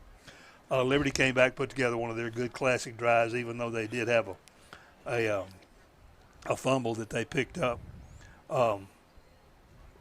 59 yards and about 12 plays. Comes back and scores good on a 3-yard run. PAT 2-point conversion was good. And then Liberty scored again at the 12-second mark of the second quarter, just before halftime. Bankhead goes in from 3 yards out. The 2-point conversion was no good, and the score was 28-14 Liberty. All right, Panther Nation, Joe Roberts, Ross Norwood, Neil Thornton on stats, producer Richard Ewing. Producer Richard Ewing, I know you're listening to me right now. Can we run, last weekend, the Liberty Panther cross-country team, very successful at the Rick Miller Relays, and I think we started to play the little soundbite that we had of that. Mr. Ewing, do you have that ready to rock and roll?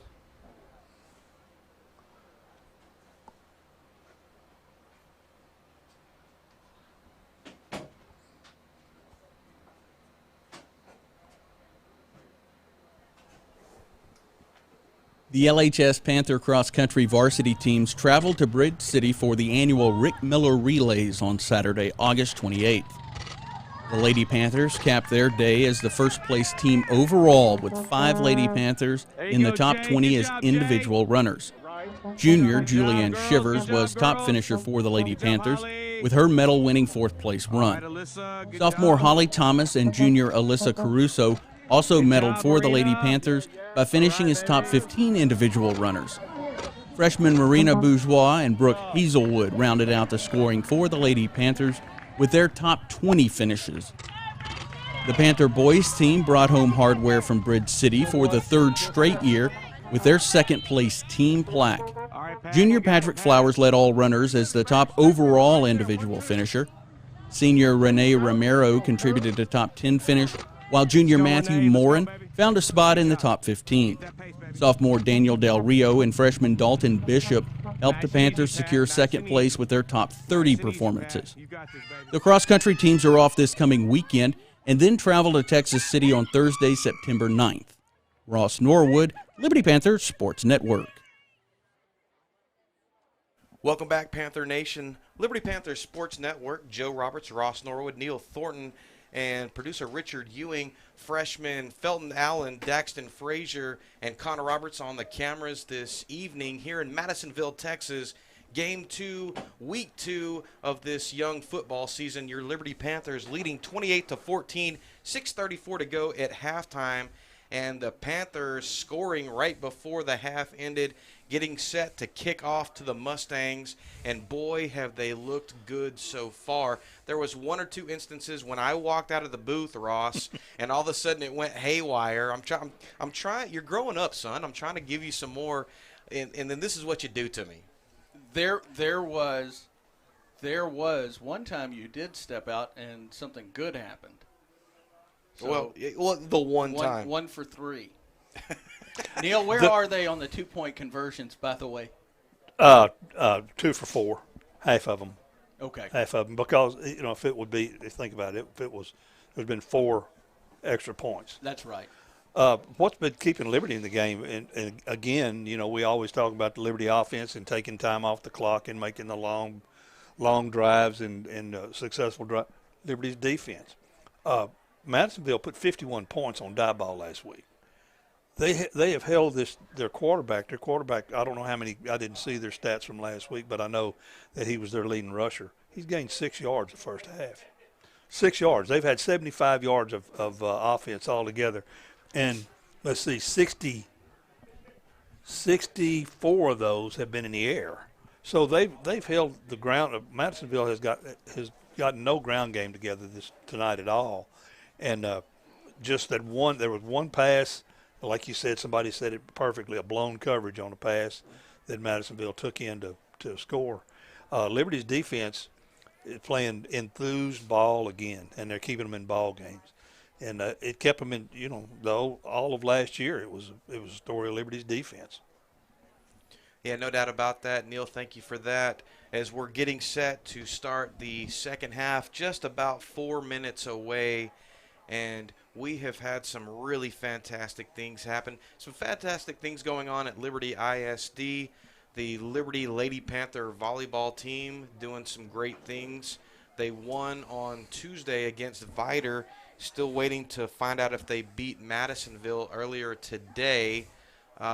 Yeah, they're just across the way. Yeah, they're just across the way, and that's one of the great things that normally happens. The volleyball team normally playing the same opponent on a Friday. They play them early, so many of those young ladies are on the cheerleading squad and have to get over for the football games. And a big shout-out to our LHS cheerleaders, Felicia Davis and Augusta Costlow, doing a great job with those young ladies. And big shout out to Sean Smith, the band director for the Liberty High School Panther Band. They performed earlier this evening. I don't know, can I say? I guess it wasn't afternoon. Evening. No, it was evening. Call it The evening. sun was already down. Doing a great job here. And you know what? We have had more fans show up tonight than I thought we were going to get for such a lengthy drive. I mean, the stands aren't full by any means, but a good crowd tonight. About a 2-hour drive. All right, just got From confirmation that the Lady Panthers swept the Lady Mustangs 3-0, and that's awesome for the Lady Panthers. Man, they are having just a really great season so far. They're getting set to start district play, I believe, next week. You talked on LHS Live with the head volleyball coach. That's on right. Wednesday. Had a great conversation with Justin Anderson, the head volleyball coach. And by the way, you can catch every Wednesday from 9:30 to 10 a.m. LHSlive.net. You can get our weekly show. And the Panthers running back onto the field now. 2:35 to go here in halftime. And the fans on their feet. And ready for another exciting half of football. Again, the Panthers going to be kicking the ball off to the Mustangs of Madisonville. Is it one more or two more? 2 more weeks of non-district, and then we jump into district. Have Diboll this coming week at home, and then Shepherd, and then opening up district play, hosting, is it Orangefield? Is that right? Does that sound right, Neil? You gonna make me look. I need you to look. All right, I'll look. Because right now, and the Lady Panthers, the volleyball team, going to be opening district play on Tuesday and going to be playing the Livingston Lady Lions. And that'll be in Liberty, correct? I believe so. Yeah, I believe so. Most of their Tuesday games, for however the schedule lined up, most of their Tuesday contests were home contests. We open up district play the 24th with Hardin Jefferson. Oh, Hardin Jefferson. Okay. Yeah, 17th we play Shepherd at home. That's our homecoming game, and then Hardin Jefferson. We've got 3 home games in a row starting next week. And Shepherd's a homecoming game, and Hardin Jefferson at home as well. All right, so I was totally wrong. I knew we were at home. I was just totally wrong on the opponents. At any rate, neither here nor there. 1:14 to go here at halftime. Liberty Panther Sports Network. Joe Roberts, Ross Norwood, Neil Thornton, producer Richard Ewing on the hot seat down there on the track. Beautiful facilities here in Madisonville, Texas. Your Liberty Panthers leading 28-14. 4 touchdowns. Couldn't punch one in last week, and now seems as though they can't be stopped. Well, yeah, they've had a very. I just heard a groan from Neil. Don't.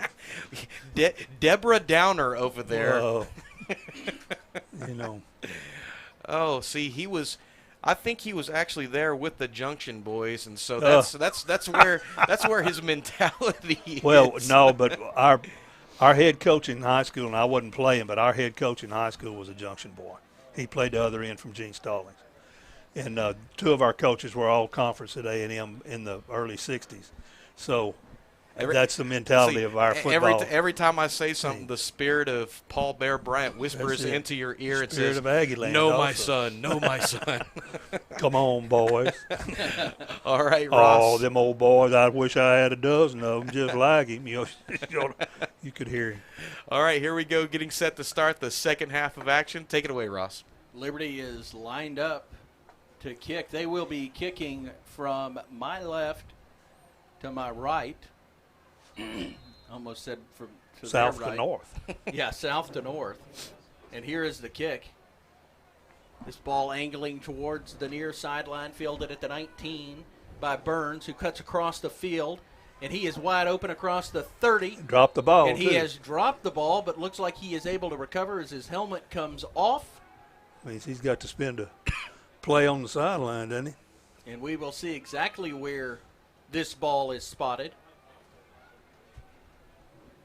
As the side judge on the far side misses the referee, and that ball gets away from the referee. This ball going to be spotted at the Madisonville 38-yard line on the far hash. Panther cross-country team in action next Thursday. Going to be heading down to Texas City for a 2-mile jog, Neil. At Texas City? Yep, Texas City. And we are going to have Xavier Whaley in at quarterback. And he keeps this ball. Yeah, he did. Comes across the 45 before being taken down at the Madisonville. What is that, the 48. It looks like he got 10 yards out of it. 48. Yeah, he did. And he will. That'll be good enough for a first down. First down and 10. Burns back in at quarterback. He returned the ball, lost his helmet, had to sit out of play. He is going to drop back. Now he decides to take off as he comes across the 50. Flags fly across the 45 before being hammered down. And the hope here is that this is going to be some sort of holding, and they're going to bring that back. And it is going to be a hold against the Mustangs. He got loose there, Ross, and that was something that we were talking about earlier and worried that if he ever gets loose, it's going to be a lot of green grass. He has breakthrough speed, but a good job by the Panthers to really wrap up and hammer him down to the ground. That's Madisonville's first penalty of the night. With the penalty, the ball will be taken back to the 38-yard line, which is where Madisonville started this drive. Burns gets the ball, hands it off to Xavier Holland, and Holland comes to the near side and is taken down after a gain 10 yards. Of 10 yards. There we go. The chains, I looked down to get the name. Getting back to the original line of scrimmage there. They've got a blocking scheme someplace. They've changed something here on this left-hand side. Everything they've run so far has got 10 yards, and everything they've run has been to the left-hand side. So something's happening here, either with the linebacker on this side or the defensive tackle. Burns rolls out to the far side, has an open receiver, but throws it at his shoe tops, and that is incomplete, and it'll bring up third down. Ross, as we were doing our production meetings during the week and watching some of the film, we thought that there was going to be some opportunity for Titus and for Colby Ewing against the tackles for Madisonville, and so far that's kind of coming to fruition. They're getting after him on the edges, causing a lot of problems for Burns so far. Third down and 10 for Madisonville. Burns drops back, surveys the field. He goes deep down the field towards the far sideline, has an open receiver, and he's going to throw it just short. That's the furthest I've seen Burns throw the ball, and he's not real. I watched him in warm-ups and watched him a couple of times he's thrown here. He doesn't throw deep very well, but that was a good pass. That was pretty deep pass for him.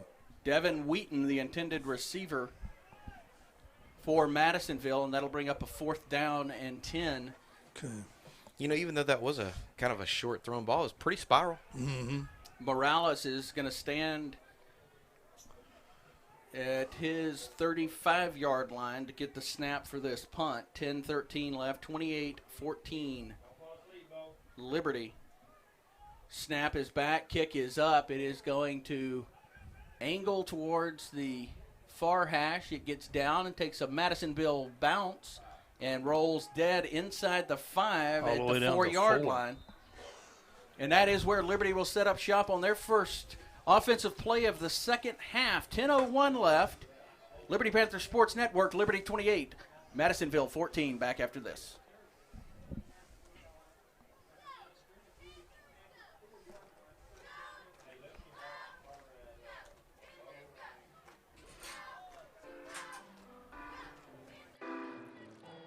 My name's Angel Reese, and I'm the varsity soccer captain.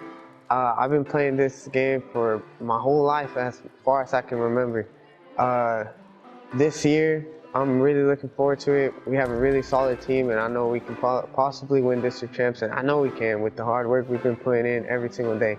I have hope for my team, and in the end, it's all going to come, and it's going to all pay off in the end. But all we can do is hope. But go Panthers.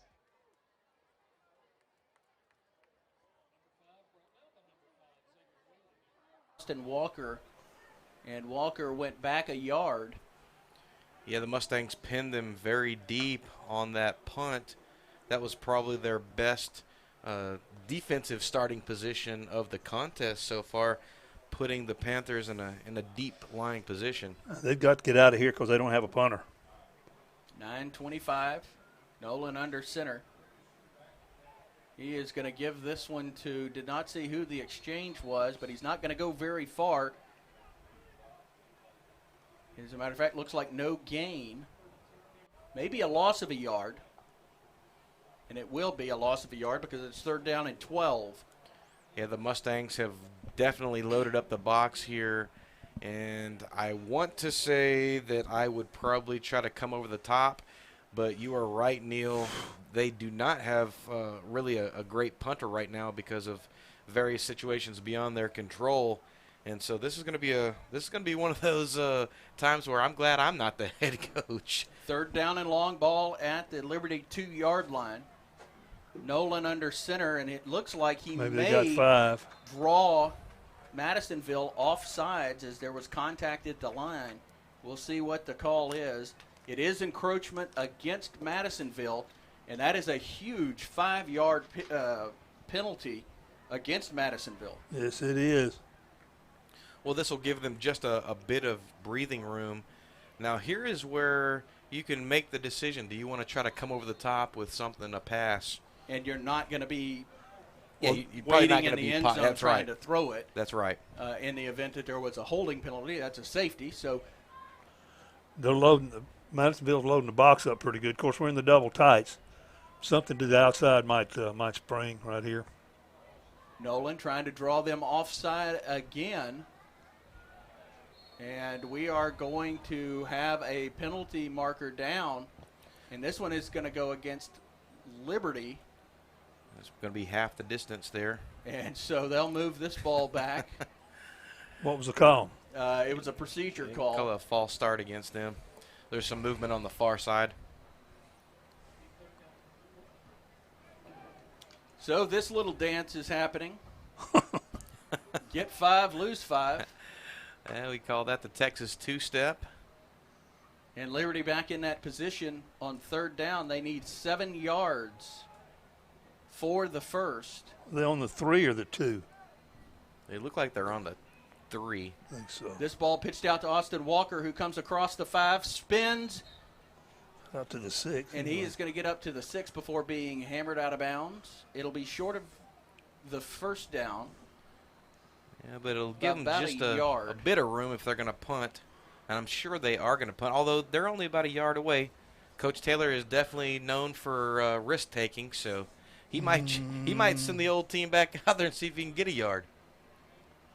So it'll be 4th down. And I can't tell, is that where that ball is spotted? No, that's spotted. That's up to the. That's on the 7. Yeah, they're about 2 yards away from a 1st down, it looks like. Double wing formation, Nolan under center. Walker goes in motion. Walker gets this ball, and he is across the 15, down the 20, 30, across the 45, 50, 40, 35 before being pulled down, and there are no flags.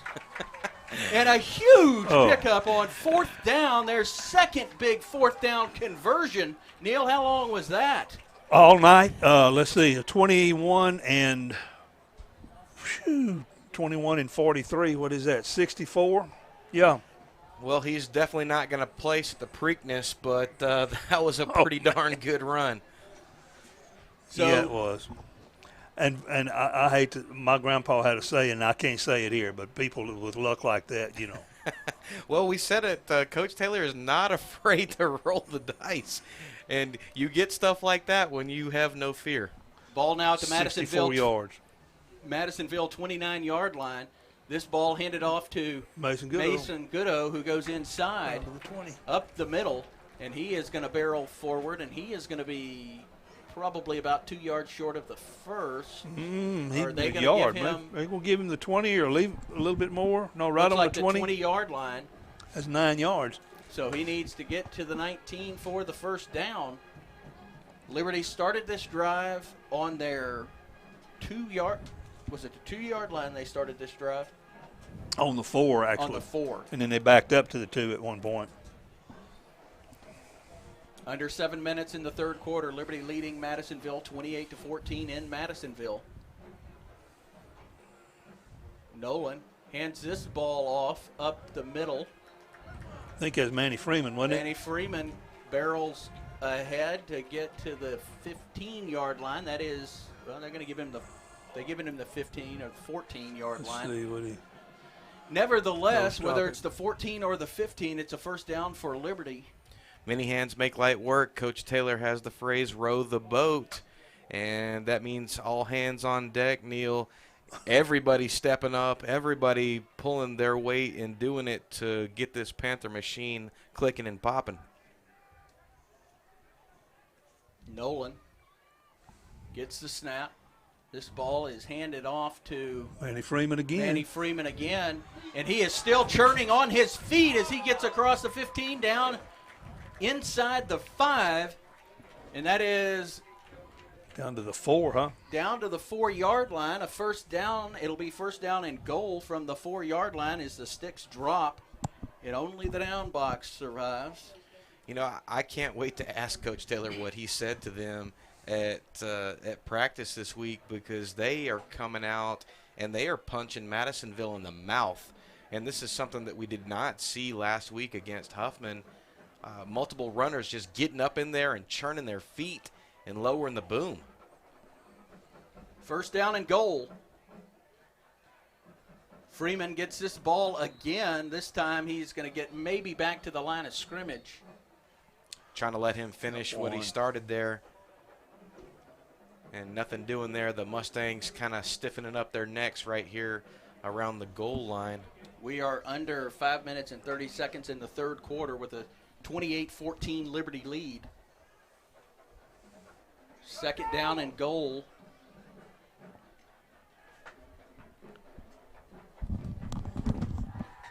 Second down and goal from the 2-yard line.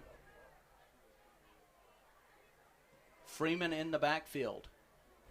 This ball is going to be pitched to Quentin Johnson, who goes through a wide open hole and into the end zone.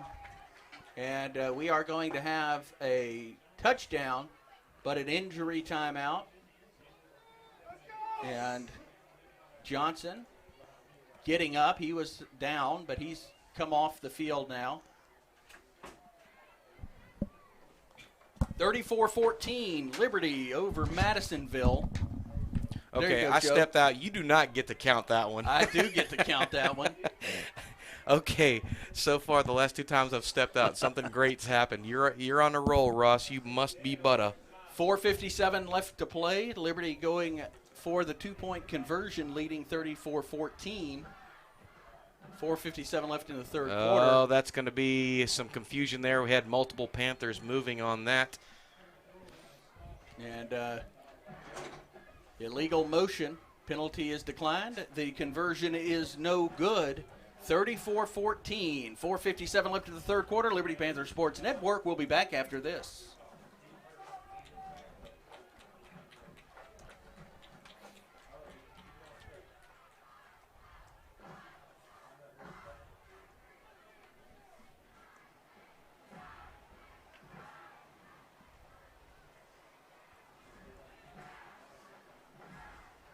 Business Professionals of America is like a student organization which allows you to participate in a variety of events that are best for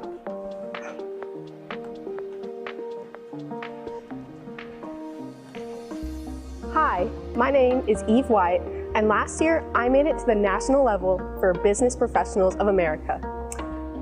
Business Professionals of America is a student organization that allows you to compete in a number of events that are best for the kind of thing that you enjoy. There are speaking events, computer events, and all other kinds of events.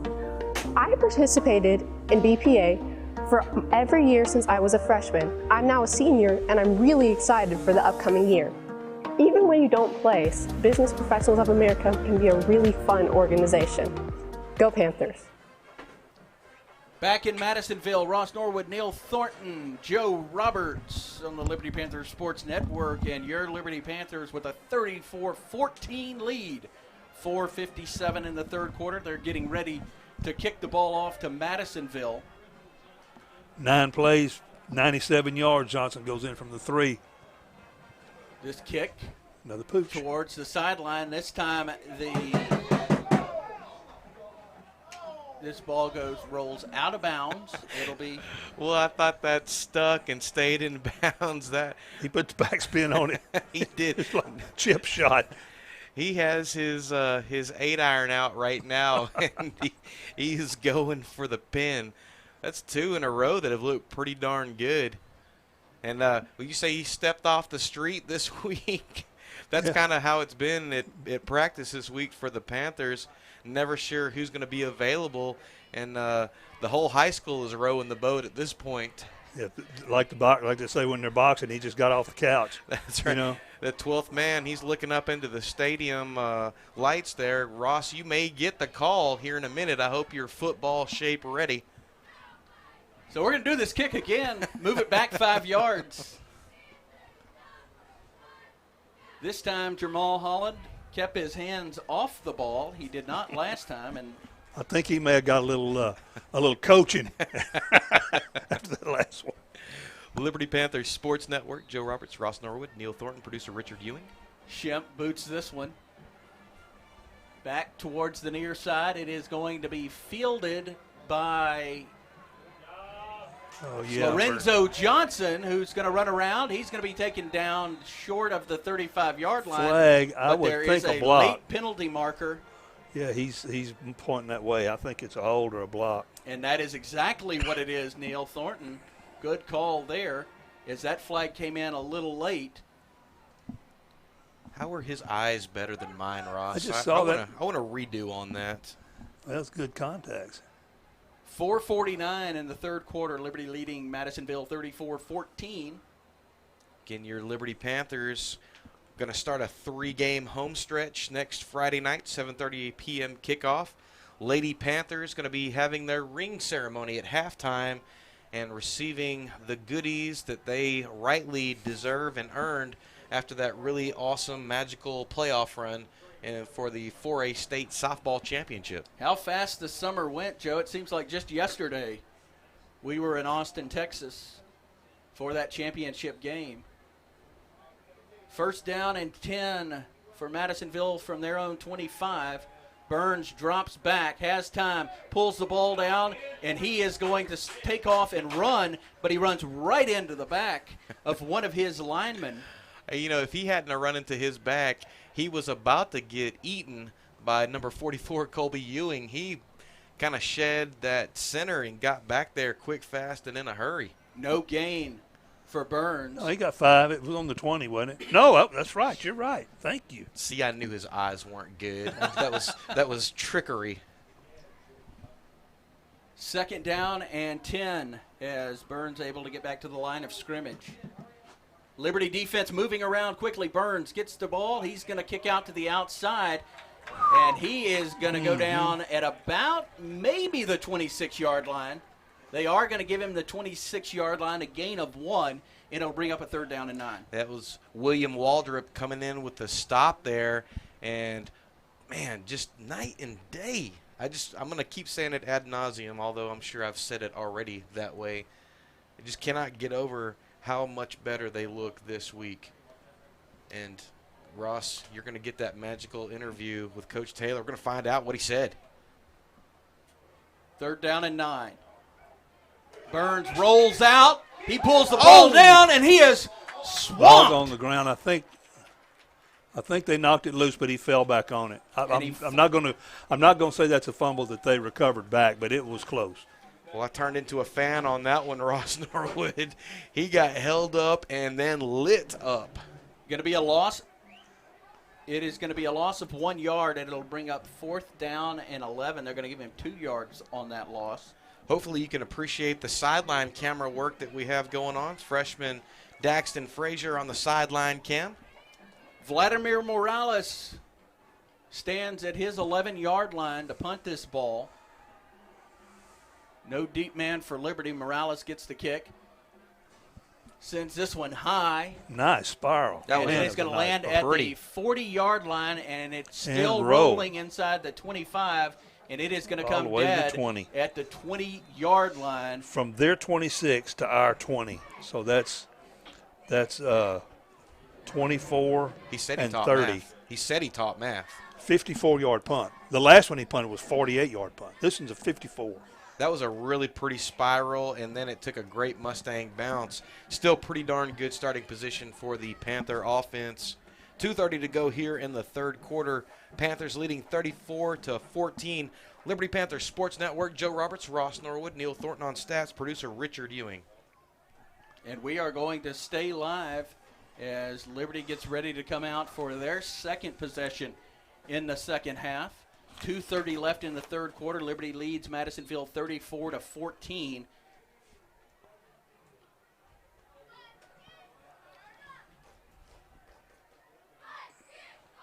Ball is pitched back to Austin Walker, who comes across the line of scrimmage and gets about 3 yards on that one. One of the problems that the Panthers had last week, Ross, was cramps, and much more hydration this week. Coach Taylor able to rotate the squad a lot more. Not seeing so many Panthers laying on the turf, there's no wood up here, knock on metal. Fiberglass. I don't know how lucky that is. Steady diet of pickle juice probably this week. Keep those cramps away. Under 2 minutes. Our producer, MacGyver, there telling us that he had no juice in his pickle jars. Is Colby getting up on the pickle juice. Walker gets this ball, and he is going to get down close to a 1st down. Be about 2 yards short. I'll tell you what, one of the players that I want to highlight real quick, number 78, Juan Sanchez, he has been sort of a revelation. He is a big load out there, and he is mixing it up with the best of them, and they've done a lot of great stuff behind Sanchez. Nolan. And this ball off to Titus Bell. And he is going to pick up the 1st down as he gets across the 30 down to the 32, up to the 32-yard line. Up 2, down 2. Up 2, down 2. Left 2, right 2. Who knows, Ross? Who knows? Well, with me, you never know. Under a minute to play in the 3rd quarter. Liberty 34, Madisonville 14. Well, I do know this. I'm not stepping out of the booth again because every time I do, you take credit for something amazing. Well, you know. Get them when you can. Yeah, when the shoe fits. 1st down and 10 for Liberty from their own 32-yard line. This ball is handed off to the inside. Titus Bell.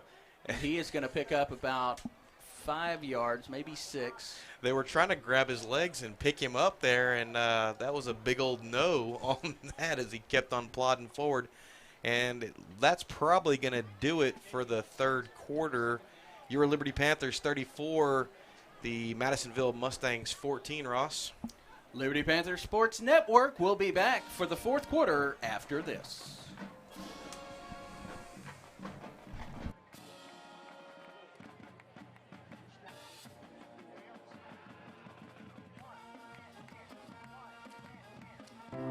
Established in 2007, the Liberty ISD Education Foundation is an independent, nonprofit 501c3 organization whose mission is to enhance the educational experiences of Liberty Public Schools by fostering community support above and beyond what is provided by the district's normal operating budget. The board of directors consists of residents, retired educators, and business people whose commitment to public education in Liberty is strong and in the best interest of every child in the school system.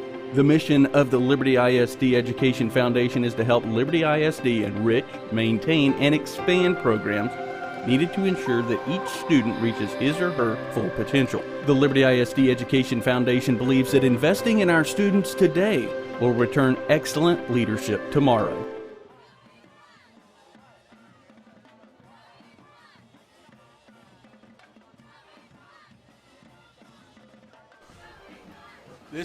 This ball is pitched back to Mason Goodo. Goodo going forward, and he is going to pick up about 4 yards there. Going to be a 3rd down and 1.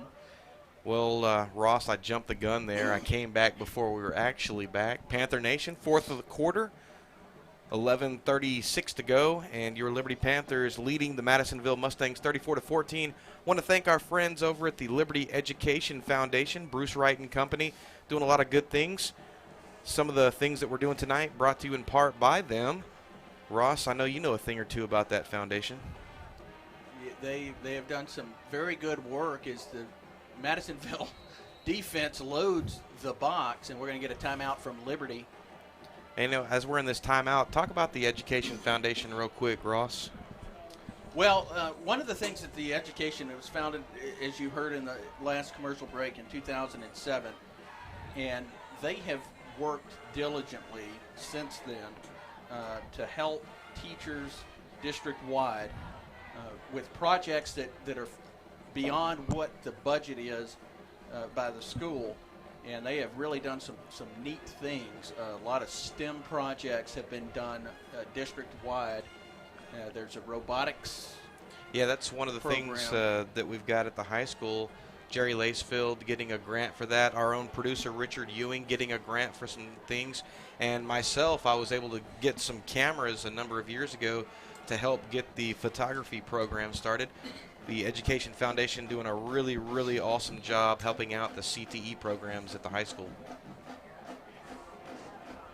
11-12 left in this ball game. Liberty leads Madisonville 34-14. It'll be a 3rd down and 1. Ball handed off to Titus Bell. Titus Bell gets behind one of his blockers, gets over the hurdle of the 1st down line, and keeps going forward. He's going to get up to the 49-yard line of Liberty. You know, throughout the years of watching Liberty football, and, you know, I'm not from Liberty, Ross, but I've been here 13 years, and I have been pleased to see some really great big guys come through this program.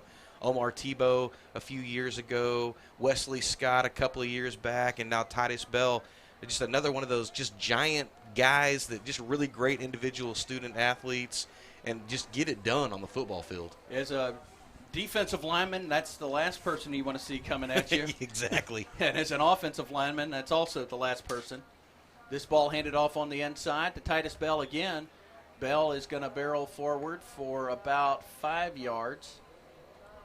Is that 5 or did they? Yeah, I guess we'll give him 5, huh? Back down to the 48. On paper, that showed up to be about 4. Okay, that was Ross. If we were playing the Price is Right, you would have lost, and you'd have to head it back on down. You would not be going to the wheel. I would have, yeah, I'd have gone over. The Showcase Showdown. You did not make the Showcase Showdown. Clock continues to run. Got a new fullback coming in, number 44. Colby Ewing, the new fullback. Ball pitched back to Mason Godot. Godot comes back to the near side, and he is going to get about 3 yards on that pickup. Godot having a good night, as it are a number of the Liberty ball carriers. Positive body language, heads on swivels. The Liberty Panthers are just looking to eat right now. And they're doing a really, really great job of controlling the ball and the clock and effectively keeping the ball out of Burns' hands on the Mustang side. They need 2 yards to keep the drive alive. Double tight set with Walker going in motion. The ball is handed up to Colby Ewing, and he gets up the middle. He's going to get close to a first down. That's 44. And they are going to get the first down. As that ball is going to be spotted at the Madisonville 41-yard line. You know, I wasn't sure that was Colby. I thought that was Quentin Johnson. Maybe I'm wrong. 44, Colby Ewing on my wonderful roster sheets that are in about 20 points, so I can see them well from Ross and Norwood's. They're in 28. That's 28 as big as I could get them and get them on this 11 by 17 page. First down and 10, under 9 minutes, under 8 minutes and 30 seconds. Taking care of the old folks. Ooh, almost a mispitch there as Austin Walker gets it. Goes to the outside, and he is going to be stopped for. Yeah, that was good-o on that toss there.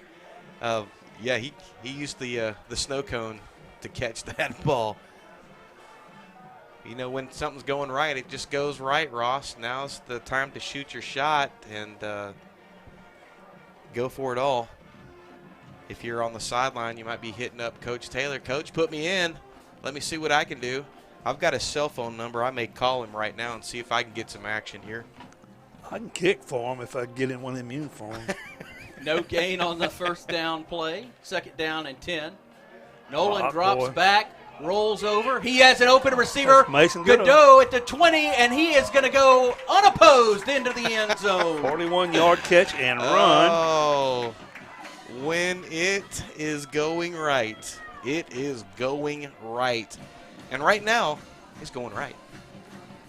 41 yards. Nolan to Godot, 41 yards. That's as good of a pitch and catch as we've seen from a Panther quarterback in the last couple of seasons, Ross. Was that defense, Joe, in zone? You know what? That defense was in, I'm not sure what's happening right now. They were not expecting that. No, especially with short yardage, you know. Liberty lines up to go for the 2-point conversion. They hand it off to Titus Bell, who churns his feet forward and dives into the end zone. He did it. And it is 42-14, 7:24 left in the game. Liberty leads 42-14. Liberty Panther Sports Network. More after this.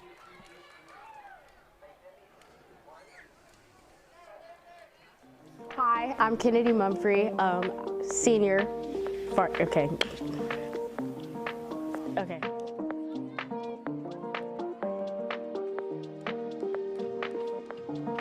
Hi, I'm Kennedy Mumphrey, senior varsity cheer captain. I've been cheering for all of my life. I've been on varsity 3 years. I recently moved from Dayton, but I'm so glad to be a Panther now.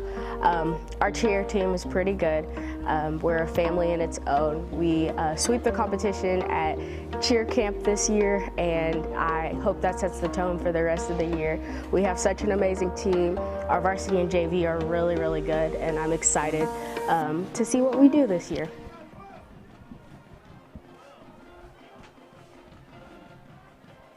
$7:24 left in this game. Madisonville trails Liberty 42-14, and Liberty sends this kick mishandled by the quarterback Burns. Play your lanes, out of the way.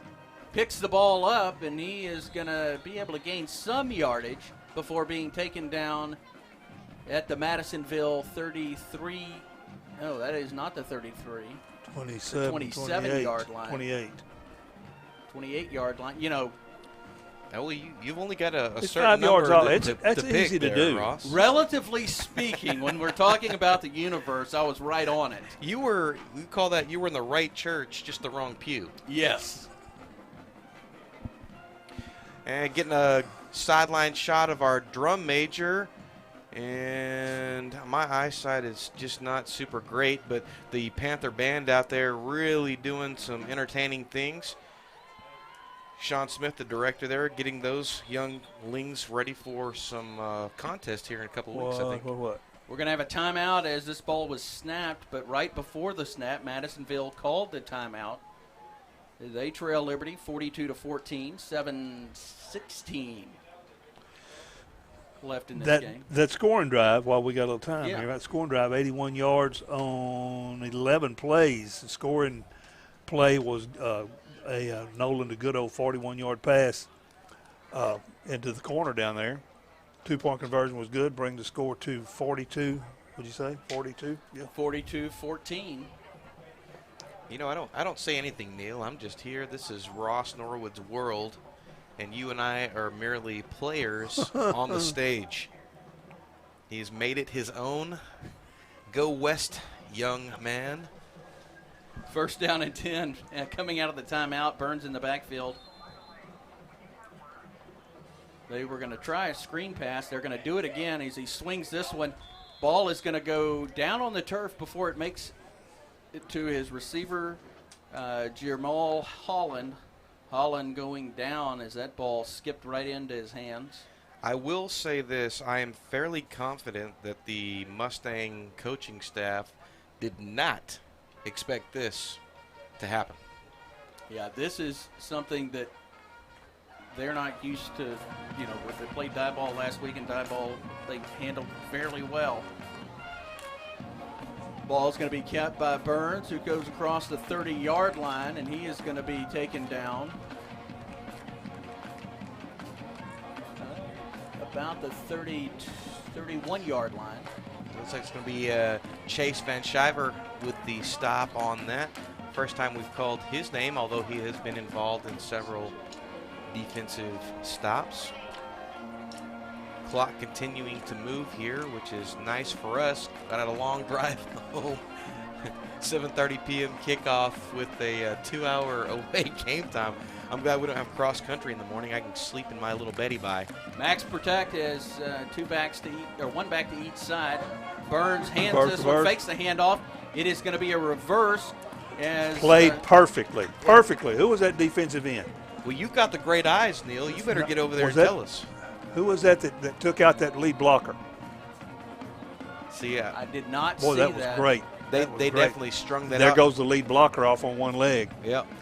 The great thing about the Panther defense on that particular play is when the flow went away, they stayed at home and did not commit.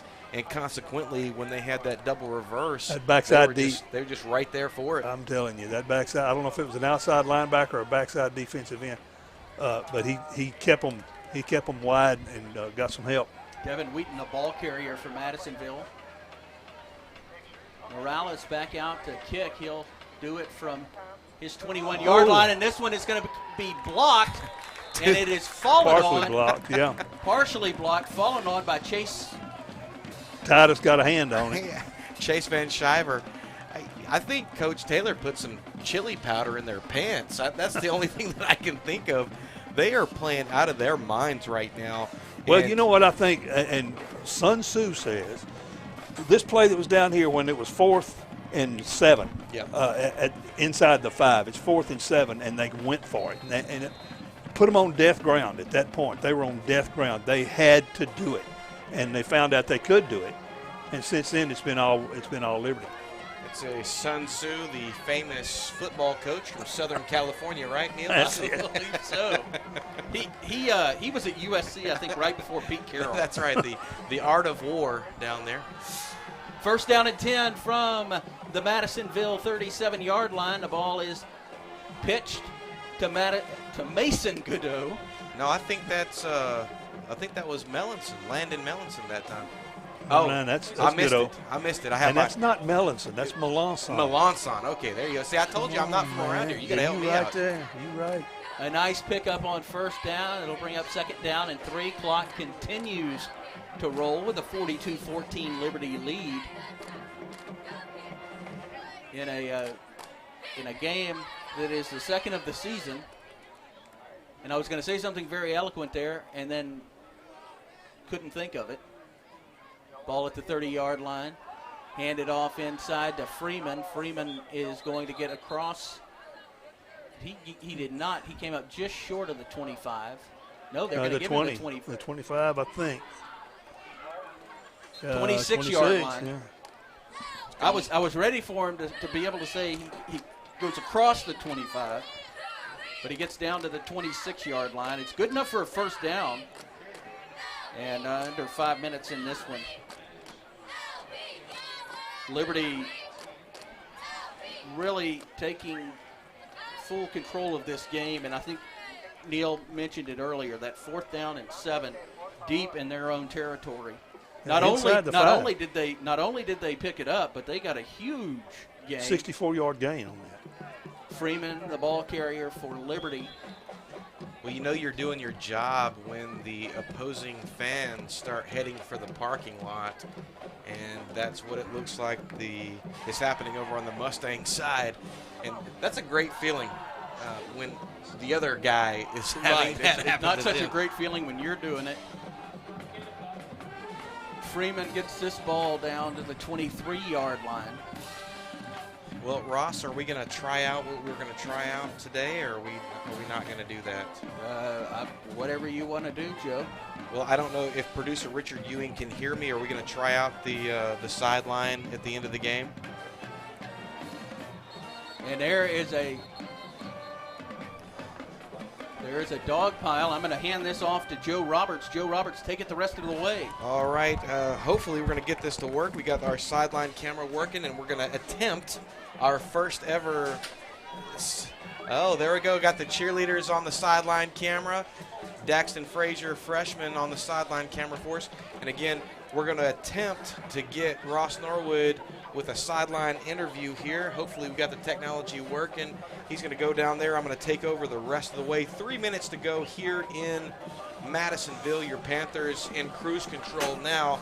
All that's over is the singing, right, Neil? That's it. Hopefully, with less than 3 minutes to go, and the way Liberty runs the clock down. Madisonville does have 2 timeouts left. Liberty does too, but I don't know that 2 timeouts going down to, taking the 40-second clock all the way down every play. Right. It won't take that many plays to run this off. 4 scores in 2 minutes and 49 seconds. That's a tough ask. It's not impossible, but a tough ask. The decals on the side of their helmet, I have seen SMU do it. I have seen Rice do it. I saw Rice beat A&M in 68 or so. Scored 15 points in less than 2 minutes. Hey, my BYU Cougars in the 1980 Holiday Bowl, yeah, they did it. It was amazing. Never say never. You're right, never say never. But barring some sort of miracle, the Liberty Panthers probably going to finish this one off. 2:49 to go, coming out of the timeout here in the 4th quarter. And looking at the sideline, are we having another timeout? We're eating our timeouts up. That's not good. Well, you never want to go home with timeouts in your pocket, Coach. You never know. It's third. I don't know. I think they were respotting, doing something. Oh yeah, maybe so. Referees did that because neither team didn't take a timeout off the clock on either one of them. Here they come over. They're going to talk to Coach Taylor. Figure this out here. Coach Slack. 3rd and short as the Liberty Panthers, and I would suspect they want to pick up the first down. Coach Taylor has not ever been known to run up a score against anyone, and if they get the first down, they may go ahead and just kneel it and kill the clock. Class act Coach Taylor is, and he always has been. Again, 2:49 to go here in Madisonville. Liberty Panther Sports Network. And going to keep the ball, quarterback keeper calling his own number up the middle and going to pick up enough for the first down. Yeah. Don't see any laundry on the field. Going to move the sticks. 1st and 10 from the Mustang 15-yard line. Going to keep the clock going here. And really, they almost can kneel it and kill the game. They may need one more first down for sure, but they're going to chew up a bunch of clock here. Yeah, they'll be snapping the ball at 5 seconds or less on the shot clock there. Play clock. Right, I imagine they're probably not going to do anything more than quarterback sneak or maybe a fullback up the middle. Something real nice safe and safe. Yep, yeah, QB keeper up the middle, going to pick up, actually going to pick up a chunk of yards there on first down. Well, no, they're going to only give him about 3. to bring up 2nd down and 7 from the Mustang 12-yard line. And the Panthers are going to again go and start eating clock here. They're going to be able to work it almost all the way down to zeros here. And again, a nice rebound performance from your Liberty Panthers. Really kind of taking it on the chin last week. A lot of good things that happened, and they really went to the whiteboard this week, Neil, fixed some things that were problematic and overcome some other difficulties to have a really fine performance. Going to QB sneak again, and going to continue to run the clock. Going to bring up, going to be 2nd down. No, I'm sorry, 3rd down. Did he pick up anything? I don't know if he picked up. I don't see him moving anything. the down box No, at all. Still going to be 3rd and 7. Maybe got back to the line of scrimmage there. Almost under a minute to go here in Madisonville, and in short order, your Liberty Panthers going to move to 1-1 on the season, 42-14, and I cannot imagine that they're going to try and score here. Going to try to do everything they can to kill the clock. And they are in what we call victory formation now. And yeah, just going down on the knee. Nolan going to go to the knee and going to let this die. And Madisonville they're under the not playback. gonna That's going to do it. Out. That's it. That's going to do it. As the clock rolls down, your Liberty Panthers victorious on this Friday night. Again, moving to 1-1 on this young season. And we will be right back after this message.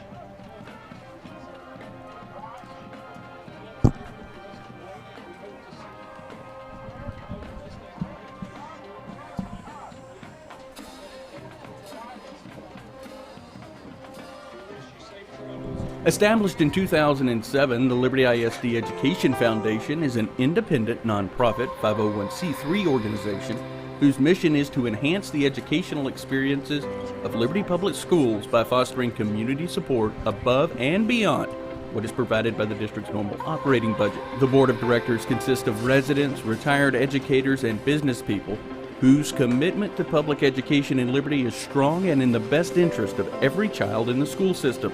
The mission of the Liberty ISD Education Foundation is to help Liberty ISD enrich, maintain, and expand programs needed to ensure that each student reaches his or her full potential. The Liberty ISD Education Foundation believes that investing in our students today will return excellent leadership tomorrow.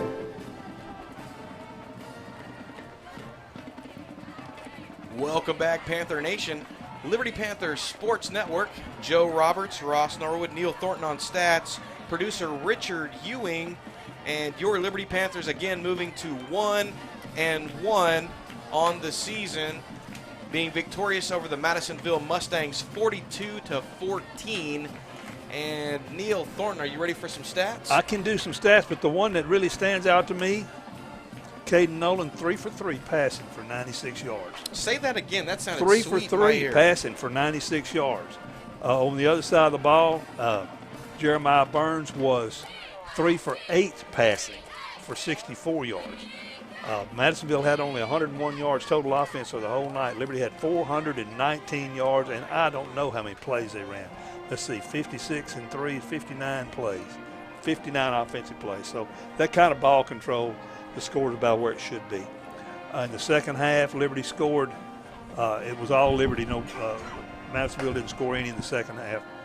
Liberty scored on a 97-yard drive that ended at 4:57 of the third quarter. 4:57 of the third quarter. Johnson went in from the 3 on a run. All right, it looks like we may be ready for Ross Norwood on the sideline. Looking at the field right now, Liberty Panthers just all kind of fired up, all kind of excited. We're going to take it down to you, Ross. Take it away. Coach Chad Taylor, going to talk to the team first. Great win for Liberty, a bounce back after last week's loss. Neil, we talked about it. Who was our big ball carrier? Leading rusher was Austin Walker, 14 carries, 116 yards. Also, another big number. Mason Goodo, 16 carries, 76 yards. Caden Goodo had a reception touchdown and a running touchdown. Nolan had a running touchdown. Yeah, one running touchdown in the first half. So those were the two workhorses of the night for Liberty's offense. And you might not have heard. I think you were getting prepped down there. Okay, back with you down here. We've lost my feed from upstairs, waiting on Coach Tad Taylor. And what a great game it was for the Liberty Panthers, missing a few of their key players, but a great team performance. Defense and the offensive line both doing extremely well, and they were able to tame a quarterback who really gave Dieball fits. I don't know what he ended up with numbers-wise, guys. Joe, back to you to see what Burns' numbers were tonight. 8 carries for 9 yards, and 3 for 8 passing for 64 yards, and he carried the ball himself 8 times for 9 yards. So they contained the big threat from Madisonville was Burns. Producer Richard Ewing, can you hear me? All right, having not touched a thing, we're back up here in the booth. Is it on the roof maybe? Again, we're all right, heading back to Ross. Okay, guys. It's a long trip to Madisonville, but it's always a nice trip when you can come back with a win. That return home is a lot better. A lot of positive things for Liberty, and again, I can't really hear the group upstairs, and we're working on that, but Coach Chad Taylor going to be joining us here momentarily as he walks over. Congratulations, Coach. Big win. I tell you, all wins are big, especially after last week. So I'm really proud. I mean, we've won a lot of games, and I've been happy a lot of times. But after all the things that we had to go through this week, losing, arguably, our best running back at the time, and then really our backup running back, we lost, with COVID as well. So we had guys that stepped up today in a big way. Our O-line, we put a lot of, we challenged them tonight. And I thought those guys stepped up because, really and truthfully, Madisonville on film was as good as we were going to see. And, they're still athletic and talented, but we did exactly what we set out to do, and that was to control the line of scrimmage. And, I'm excited about it. Coach, a little different look with Nolan at quarterback, and he had some big throws.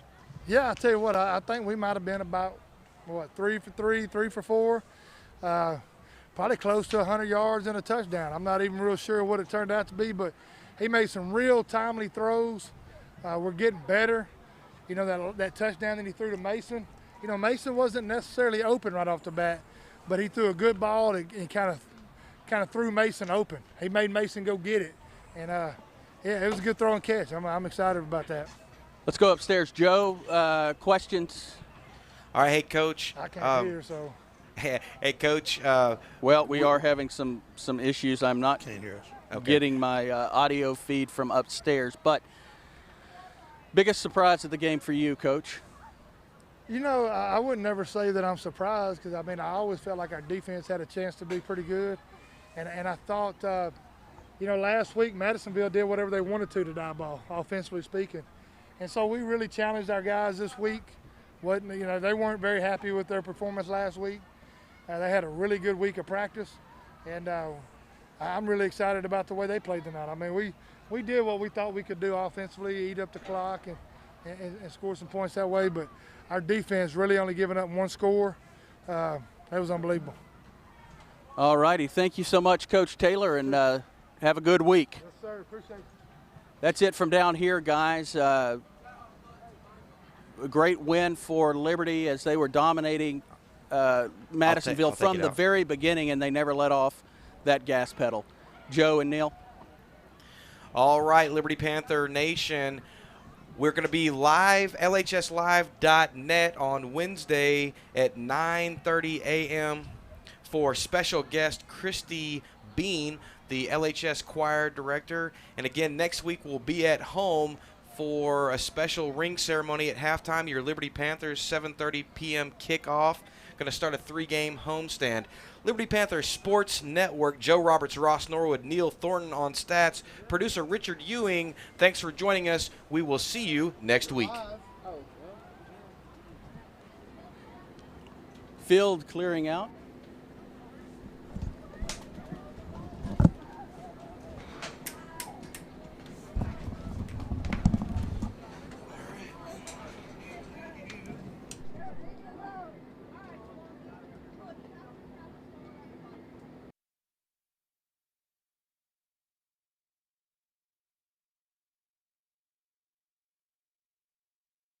Welcome, Panther Nation, to the halftime show, and we're here with Coach Chad Taylor, the Liberty head coach and athletic director of Panther Sports. Joe Roberts, Ross Norwood, Richie Ewing, Neil Thornton. All gas, no brakes. Let's get it. Welcome to this live stream event of Panther Sports. Joe Roberts, Ross Norwood, Richie Ewing, Neil Thornton. All gas, no brakes. Let's get it.